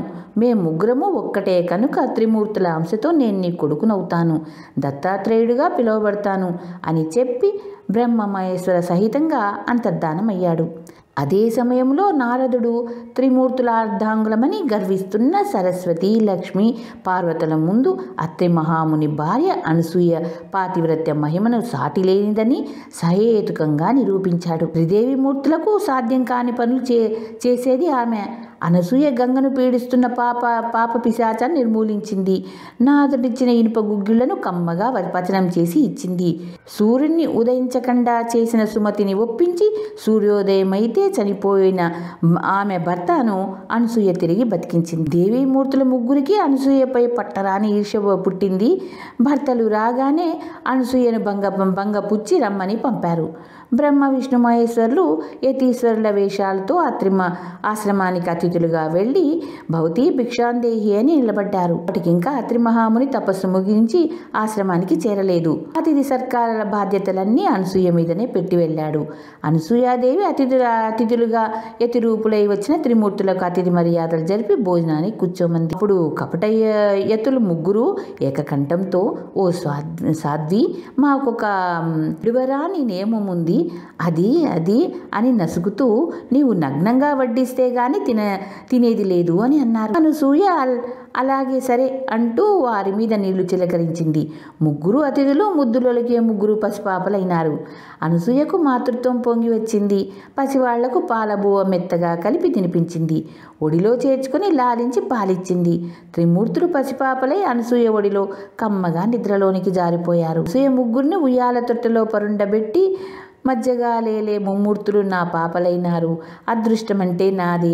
బ్రహ్మాండమే వీళ్లకు ఉయ్యాల తొట్టి, 4 వేదాలు గొలుసులు, ఓంకార ప్రణవనాదము జోలపాట అంటూ తీయగా జోలపాడింది. ఆశ్రమంలోనికి ఒక తెల్ల లేగ ఎద్దు ప్రవేశించి ద్వారం ముందు నిలబడి తల ఆడిస్తూ మువ్వల సవడి చేసింది. పెద్ద గరుడ పక్షి అల్లాడ్చుకుంటూ ఆశ్రమం మీద తిరగసాగింది. ఒక రాజహంస వికసిత పద్మాన్ని కరుచుకొని ఎగురుతూ వచ్చి గుమ్మం ముందు వాలింది. ముద్దొచ్చే 4 రంగుల కుక్క పిల్లలు తోకలాడిస్తూ ఇంట్లోనికి చొరబడ్డాయి. వాటికి తోడు ఒక నాగుపడగ విప్పి ఆడుతూ వచ్చింది. అంతలో మహతి వీణపై నీలాంబరి రాగాన్ని పలికిస్తూ నారదుడు, అతని వెనుక లక్ష్మి, సరస్వతి, పార్వతి వచ్చారు. నారదుడు అనసూయతో, అమ్మ, ఈ ముగ్గురమ్మల భర్తలకు చెందిన ప్రాణులు గుమ్మంలో కనిపిస్తుంటే వాళ్ళిక్కడే ఉంటారని ఇలా వచ్చారు. ఇప్పటికే భర్తల ఎడబాట్ల వల్ల విరహంతో తల్లడిల్లిపోతున్నారు. వారి భర్తల్ని వారికి ఇప్పించు అన్నాడు. అనసూయ ముగ్గురమ్మలకు నమస్కరించి సవినయంగా, తల్లులారా, ఆ ఊయల్లో పసివారే మీ వారైతే తీసుకువెళ్ళండమ్మా అన్నది. దేవీమూర్తులు ముగ్గురు నివ్వెరపోయి చూశారు. పసివారు ముగ్గురు ఒక్కలాగే ఉన్నారు, ఒకటిగా నిద్రపోతున్నారు. లక్ష్మీ, పార్వతి, సరస్వతులు తటపటాయిస్తుంటే నారదుడు, ఎవరి భర్తని వారు ఎరక్కపోవడమేమిటి, సిగ్గుపడకుండా త్వరగా తీసుకోండమ్మా అంటూ తొందర చేయగా ఒక్కొక్కరు ఒక పిల్లవాడిని తీసుకున్నారు. పిల్లవాళ్ళు ముగ్గురు ఒక్కసారిగా త్రిమూర్తులై నిలబడ్డారు. సరస్వతి శివుణ్ణి, లక్ష్మి బ్రహ్మను, పార్వతి విష్ణువును తీసుకున్నట్లు అప్పుడు తెలిసింది. ముగ్గురమ్మలు సిగ్గుపడుతూ దూరంగా వెళ్ళి నిల్చున్నారు. అప్పుడు బ్రహ్మ, విష్ణు, మహేశ్వరులు వరుసగా కలిసిపోయేలాగా అంటి పెట్టుకొని నిల్చున్నారు. ఏ సమయానికి అత్రి ఇంటికి చేరుకున్నాడు. తన ఇంట త్రిమూర్తులు జోడిస్తున్నంతలో బ్రహ్మ, విష్ణు, మహేశ్వరులు కలిసిపోయి ఒకే ఒక మూర్తిగా దత్తాత్రేయుడు రూపొందాడు. మధ్య విష్ణువు, ఇటు అటు బ్రహ్మ మహేశ్వరులు ముఖాలతో, 6 చేతులతో, శంఖ, చక్ర, గద, పద్మాలు, త్రిశూల కమండలాలతో, భుజాన వేలాడే జోలతో, భిక్షాపాత్రతో, త్రిమూర్తుల సమ్మేళన మూర్తిగా విష్ణువు దత్తాత్రేయ అవతారం. అత్రి అనసూయలకు కుమారుడైన నాదనాకీయ రాగంతో వీణ వాయిస్తూ దత్తాత్రేయుని స్తుతించాడు. వినివాహనమైన నంది దూడ ఎద్దుగా అతని వెనక ఉంటుంది. 4 వేదాలు 4 కుక్కల రూపంలో వెంట ఉంటాయి. సర్పము, గద్ద, హంస పరిసరాల్లో అనుసరిస్తూ ఉంటాయి. దత్తాత్రేయుడు మహర్షిగా సదావనాల్లో తిరుగుతూ ఏకాంతంగా ఆత్మసంధానంలో ఉంటాడు. అనేక దివ్యశక్తులను, సిద్ధులను ప్రసాదించే దత్తాత్రేయుణ్ణి మునులు, సిద్ధులు, జ్ఞానులు సదా ఆరాధిస్తూ ఉంటారు. హైవ రాజవంశానికి ఆరాధ్య దైవంగా పూజించబడ్డాడు. కార్తవీర్యార్జునుడు దత్తాత్రేయుని అర్పించి మహాబల సంపన్నుడై సైన్యాలతో విజయయాత్ర బయలుదేరాడు. మదిగ్ని మహర్షి కుమారులో రాముడు చివరివాడు. ఎప్పుడూ గొడ్డలి పట్టి తిరుగుతూ ఆశ్రమాలు, జనపదాలు నిర్మించడానికి, భూమిని సాగు చేయటానికి అనుకూలంగా అరణ్యాలను నరుకుతూ ఉండడమే అతని పని. హిమాలయాల్లో తపస్సు చేసి శివుణ్ణి మెప్పించాడు. శివుడు అతనికి గొప్ప ప్రభావం గల పరశువును ప్రసాదించాడు. ఆ గొడ్డల్ని ధరించి పరశురాముడు అని పేరు పొందాడు. సంతతి వాడవడం వల్ల భార్గవరాముడని పిలువబడ్డాడు. అప్పుడు పరశురాముడు తల్లి రేణుకాదేవి నదికి వెళ్ళి ఎంతసేపటికి రాలేదు. జమదగ్ని దివ్య దృష్టితో భార్య ఏం చేస్తుందో చూశాడు. చిత్రరథుడనే గంధర్వుడు అప్సరసలతో జలక్రీడ చేస్తుంటే రేణుక ఆ విలాసాన్ని మైమర్చి చూస్తూ ఉండిపోయింది. జమదగ్నికి కోపం వచ్చింది. భార్య వచ్చాక కుమారులను పిలిచి తల్లి తల నరకమన్నాడు. పరశురాముని అన్నలు అంత పని చేయలేకపోయారు. అడవి నుంచి వచ్చిన పరశురాముడితో జమదగ్ని, నీ అన్నల తలలను నీ అమ్మ తలను నరుకు అని అన్నాడు. పరశురాముడు మారు మాట్లాడకుండా తండ్రి ఆజ్ఞను శిరసావహించి ఒక వేటున అన్నలను తల్లిని తెగ నరికేశాడు. జమదగ్ని పరశురాముడిని మెచ్చుకొని ఏం కావులో కోరుకో అన్నాడు. అన్నల్ని అమ్మను బతికించు అన్నాడు పరశురాముడు. జమదగ్ని అలాగే వాళ్లను బతికించాడు. తన తపోమహిమ పట్ల పరశురాముడికి గల విశ్వాసానికి సూక్ష్మబుద్ధికి జమదగ్ని సంతసించి, పరశురామ, నీవు కారణజన్ముడివి, చిరంజీవిగా ఉంటావు అని ఆశీర్వదించాడు. కార్తవీర్యార్జునుడు విజయయాత్ర ముగించి తన రాజధాని మాహిష్పతి నగరానికి వెళ్తున్న దారిలో జమదగ్ని ఆశ్రమం తగిలింది. అప్పుడు రాజు పరివారము సైన్యాలు ఆకలితో ఉన్నారు. జమదగ్ని కామధేనువు వంశగల తన హేమధేనువు మూలంగా వారందరికీ గొప్ప విందు చేశాడు. ఆ ఆవు ఏది కావలిస్తే అది ఎంతమందికైనా ఇస్తుంది. కార్తవీర్యార్జునుడు అలాంటిది తన దగ్గర ఉంటే సైన్యాలకు తిండి సమస్య లేకుండా అన్ని విధాలా ఉపకరించుకోవచ్చుననే దురాశతో సైనికులకు ఆవును మాహిష్పతి నగరానికి తోలుకురమ్మని ఆజ్ఞాపించాడు. అడ్డు వచ్చిన జమదగ్నిని ముష్కరులైన సైనికులు నేలకు త్రోసి ఆవును ఈడ్చుకు వెళ్లారు. అయిపోయిన జమదగ్ని మరణించినట్లే ఉండిపోయాడు. రేణుకాదేవి భర్త మీద పడి ఏడుస్తుంది. అప్పుడు అరణ్యాల నుండి పరశురాముడు ఆశ్రమానికి వచ్చాడు.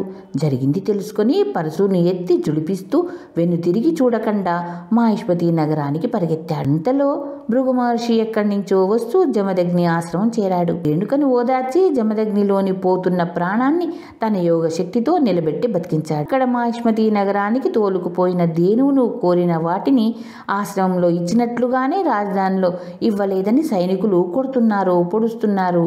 సరిగా ఆ సమయానికి పరశురాముడు ప్రళయ రుద్రుడై వచ్చారు. సైనికులు పారిపోయారు. ఆవును పరశురాముడు దువ్వి ఆశ్రమానికి వెళ్ళు అన్నట్లుగా తట్టాడు. ధేను ఉరకలేస్తూ వెళ్ళింది. రాజధమ, సంరక్షకుడివై ఉండవలసిన రాజు దుర్మార్గుడైనప్పుడు శిక్షించక తప్పదు, మెడ దిగి వితలకరా అని పరశురాముడు రాజప్రసాదం ముందు గట్టిగా కేకలు పెట్టాడు. కార్తవీర్యుడు మొదట పరశురాముణ్ణి సాధారణ మునికుమారుడు అనుకున్నాడు. కానీ అతని దాటి తెలిసాక వెయ్యి చేతులతో ఎదుర్కొన్నాడు. ఇద్దరికీ ద్వంద్వ యుద్ధం సాగింది. కార్తవీర్యార్జునుడు ప్రయోగించిన అస్త్రాలను శస్త్రాలను పరశురాముడు గొడ్డలతో తుత్తినేలు చేశాడు. అతని 1000 తలలను చెట్టు కొమ్మలు నరికినట్టుగా తెగ్గొట్టాడు. కార్తవీర్యుడు మొండి బోధగా కూలిపోయాడు. అప్పుడు అతనికి తాను శాపవశంతో పుట్టిన చక్రపురుషుడని గుర్తొచ్చింది. పరశురాముడు విష్ణువేనని తెలిసి మనసులోనే దండం పెట్టి దేహం చాలించి వెళ్ళి సుదర్శన చక్రంలో లీనమయ్యాడు. పరశురాముడు ఇంటికి వచ్చి తన తండ్రి క్షేమంగా ఉండటం చూసి తాను చేసింది చెప్పాడు. జమదగ్ని, నాయన, నువ్వు చేసింది మునులమైన మనకు తగని పని, అందుకు పరిహారంగా నువ్వు తపస్సు చేయాలి అన్నాడు. పరశురాముడు, తండ్రి, రాజు అధర్మపరుడైనప్పుడు శిక్షించవలసిన అర్హత అందరికీ ఉంది. ఆనతి గనుక నేను తపస్సు చేస్తాను, కానీ ప్రాయశ్చిత్తం కాదు అని చెప్పి అరణ్యానికి పోయి తపస్సులో నిమగ్నమయ్యాడు.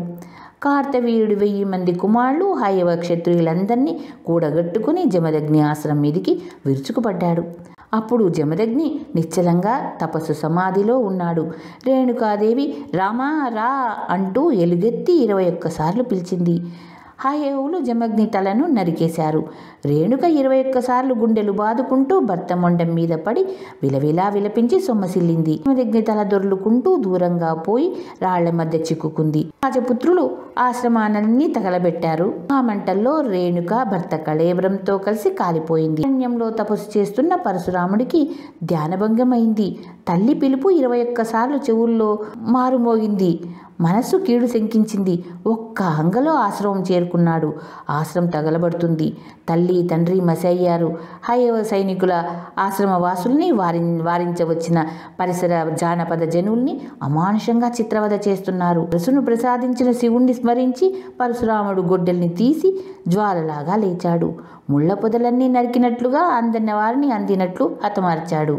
రాళ్ల మధ్య పడి ఉన్న జమదగ్ని తలను తీసి రొమ్ముకు అదుముకొని, తండ్రి, కన్నీరు కూడా రాకుండా నా గుండె జ్వలించిపోతుంది. క్షత్రియుల రక్తంతో నీకు తర్పణ చేస్తాను. నీ తలను ఆ రక్తపు మడుగుల్లో ముంచి అంత్యక్రియలు చేస్తాను అని అంటూ పరశురాముడు ఉన్నత శిఖరాగ్రం మీదకు ఎక్కి రసవును ఎత్తి ఆ గొడ్డలితో భూమి మీద రాజన్నవాడు లేకుండా నరుకుతాను అని 21 సార్లు గర్జిస్తూ ప్రతిజ్ఞ చేశాడు. దిక్కులు ప్రతిధ్వనించాయి. అతని భీషణ ప్రతిజ్ఞ విని బ్రహ్మ మహర్షులు వచ్చి శాంతవచనాలు పలికారు. భృగు మహర్షి, నాయన, దుర్మార్గుల్ని ఆ భగవంతుడే శిక్షిస్తాడు, సాధు సజ్జల్ని రక్షిస్తాడు, నువ్వు శాంతించు అన్నాడు. పరశురాముడు, ఆ భగవంతుడు ఆకాశం నుంచి ఊడిపడడు, మనిషిగా పుట్టి మనుషుల మధ్య ఉంటాడు, అలాంటి వాడి నేనే అని పితామహులు గ్రహించాలి. శాంతవచనాలతో నాకు పని లేదు అంటూ అదే పరుగున హిమాలయానికి వెళ్ళి శివుణ్ణి గూర్చి తపస్సు చేశాడు. ప్రసన్నుడై పరశురాముడిని శాంతపరచబోయాడు. పరశురాముడు, శివుడి ఆజ్ఞ లేనిదే చీమైనా కుట్టదు కదా, లయమూర్తివైన నీకు చెప్పవలసింది ఏమీ లేదు, నా ప్రతిజ్ఞ నెరవేర్చడానికి కావలసిన బలాన్ని ఇవ్వు అన్నాడు. శివుడు అతనికి అన్ని అస్త్రాలు ఇచ్చి ప్రత్యేకమైన దివ్యాస్త్రాన్ని ఇస్తూ, ఇది భార్గవాస్త్రంగా నీ పేరున నిలుస్తుంది, నీవు కారణజన్ముడివైన అవతారమూర్తివి, వెళ్ళు, నీకడ్డు లేదు అని ఆమోదంతో ఆశీర్వదించాడు. పరశురాముడు గోలోకంలో విష్ణు మరొక రూపంగా ఉండే కృష్ణుడు ధ్యానించి కృష్ణ కవచాన్ని పొందాడు. కృష్ణుడు అతనికి తన అంశను గొప్ప ధనస్సుతో కలిపి ప్రసాదించి రామావతారంలో తిరిగి తీసుకుంటానని చెప్పాడు. పరశురాముడు క్షత్రులపై విజృంభించాడు. రాజుల దుష్పరిపాలన అగచాట్లు పడుతున్న ప్రజానీకం అతని అండ చేరారు. కార్తవీర్యుడు కుమారులతో సహా హయోవులందరూ నగరం విడిచి పారిపోయారు. పరశురాముడు ఆగ్నేయాస్త్రాన్ని నగరాలపై వేశాడు. పరశురామ ప్రీతిగా మాహిష్మతి రాజధాని 21 రోజుల పాటు జ్వాలలో నామరూపాలు లేకుండా దగ్నమైపోయింది. కార్తవీర్యుడు 1000 మంది కుమారులు, హయోవంశ క్షత్రియులు, దేశాల రాజులందరూ కూడగట్టుకుని పరశురాముడిని ఎదుర్కొన్నారు. పశువుల్ని నరికినట్లు పరశురాముడు అందరినీ తెగటార్చి వాళ్ళ రక్తాన్ని 5 మడుగుల నిండా నింపి జమదగ్ని తలను వాటిలో ముంచి పితృతర్పణ చేశాక అగ్ని సంస్కారం జరిపించాడు. శమంతక కవచం అనబడే ఆ 5 రక్తపు మడుగుల ప్రదేశమే తరువాతి కాలంలో కురుక్షేత్రంగా ప్రసిద్ధి చెందింది. మరొకసారి బలి కోరింది. మహాభారత సంగ్రామంలో అక్కడే రక్తం వరదలై పారింది. పరశురాముడు యజ్ఞం చేసి శుచి చేసుకుని తండ్రికి ఉత్తర క్రియలు జరిపాడు. తర్వాత క్షత్రియ సంహారానికి బయలుదేరాడు. వెతికి క్షత్రియుల్ని గండ్రగొడ్డలకి ఆహుతి చేశాడు. క్షత్రియ మాతలు వంశాకురాలైన పిల్లల్ని బ్రాహ్మణ ఇళ్లల్లో దాచారు. తాము కూడా బ్రాహ్మణ కాంతలుగా వేషాలు మార్చుకొని పసివాళ్లను బ్రాహ్మణ బాలులుగా చేసి తలదాచుకున్నారు. ఆ విధంగా పరశురాముడు 21 సార్లు దేశాలు గాలించి క్షత్రియులను కనిపించుకునేవారు కనిపించకుండా దండయాత్రలు చేశాడు. అతని ప్రతిజ్ఞ తీరింది. క్షత్రియ సంహారం చేశాక తన అధీనమైన భూమినంతటిని కశ్యపుడికి దానం చేసి వెళ్లి దక్షిణ సముద్రంలో ఉన్న మహేంద్ర పర్వతం మీద తపస్సులో నిమగ్నమయ్యాడు. మన ఇళ్లల్లో మునుల ఆశ్రమాల్లో పెరిగి పెద్దవారైన క్షత్రియ కుమారులందరికీ కశ్యప ప్రజాపతి పరశురాముడిచ్చిన రాజ్యాల భూములన్నీ పంచి ఇచ్చాడు. రాజ్యాలు ఏర్పడ్డాయి, రాజవంశాలు తలెత్తాయి.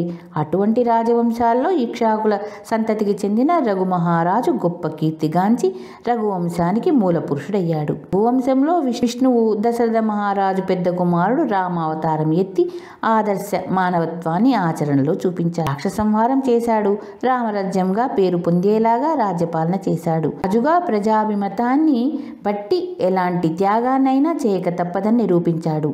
దశావతారాల్లో 7వది అయిన రామావతారం వాల్మీకి మహర్షి రచనలో రామాయణ కావ్యంగా విశేషణ వ్యాప్తి చెందింది అని చెప్పి సూత మహర్షి రామకథను ప్రారంభించాడు. హిరణ్యకశిపుడు, హిరణ్యాక్షుడు విష్ణువు చేత హతులై 2వ రాక్షస జన్మగా రావణుడు కుంభకర్ణుడుగా పుట్టి అడ్డు అదుపు లేకుండా లోక భయంకరులై విజృంభించారు. రావణాసుడు గొప్ప తపస్సు చేసి బ్రహ్మ వలన దేవయక్ష గంధర్వాలు ఎవ్వరి చేత హాని లేని వరాన్ని పొందాడు.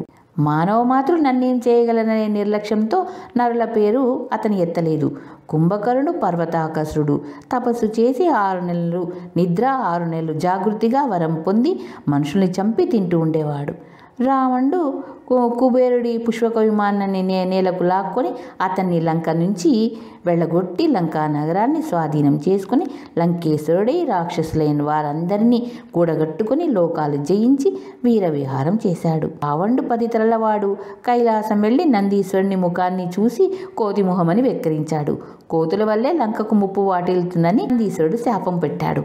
20 భుజాల తీట తీరేలాగా కైలాసాన్ని ఎత్తి శివుడు కాలిబొటన వ్రేలితో నొక్కేసరికి పర్వతం కింద నలిగి పెద్ద పెట్టున ఆర్తనాదం చేసి రావణుడు అనిపించుకున్నాడు.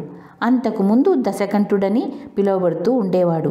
రావణుడు ఒక్కొక్క తలను ఖండించుకొని శివుణ్ణి అనేక విధాలుగా స్తోత్రగానాలు చేసి శివుడి అనుగ్రహం పొందాడు. రావణుడు ఎంత శివభక్తుడో అంత దురహంకారి, ఎంతటి పరాక్రమవంతుడో అంతటి దుర్మార్గుడు.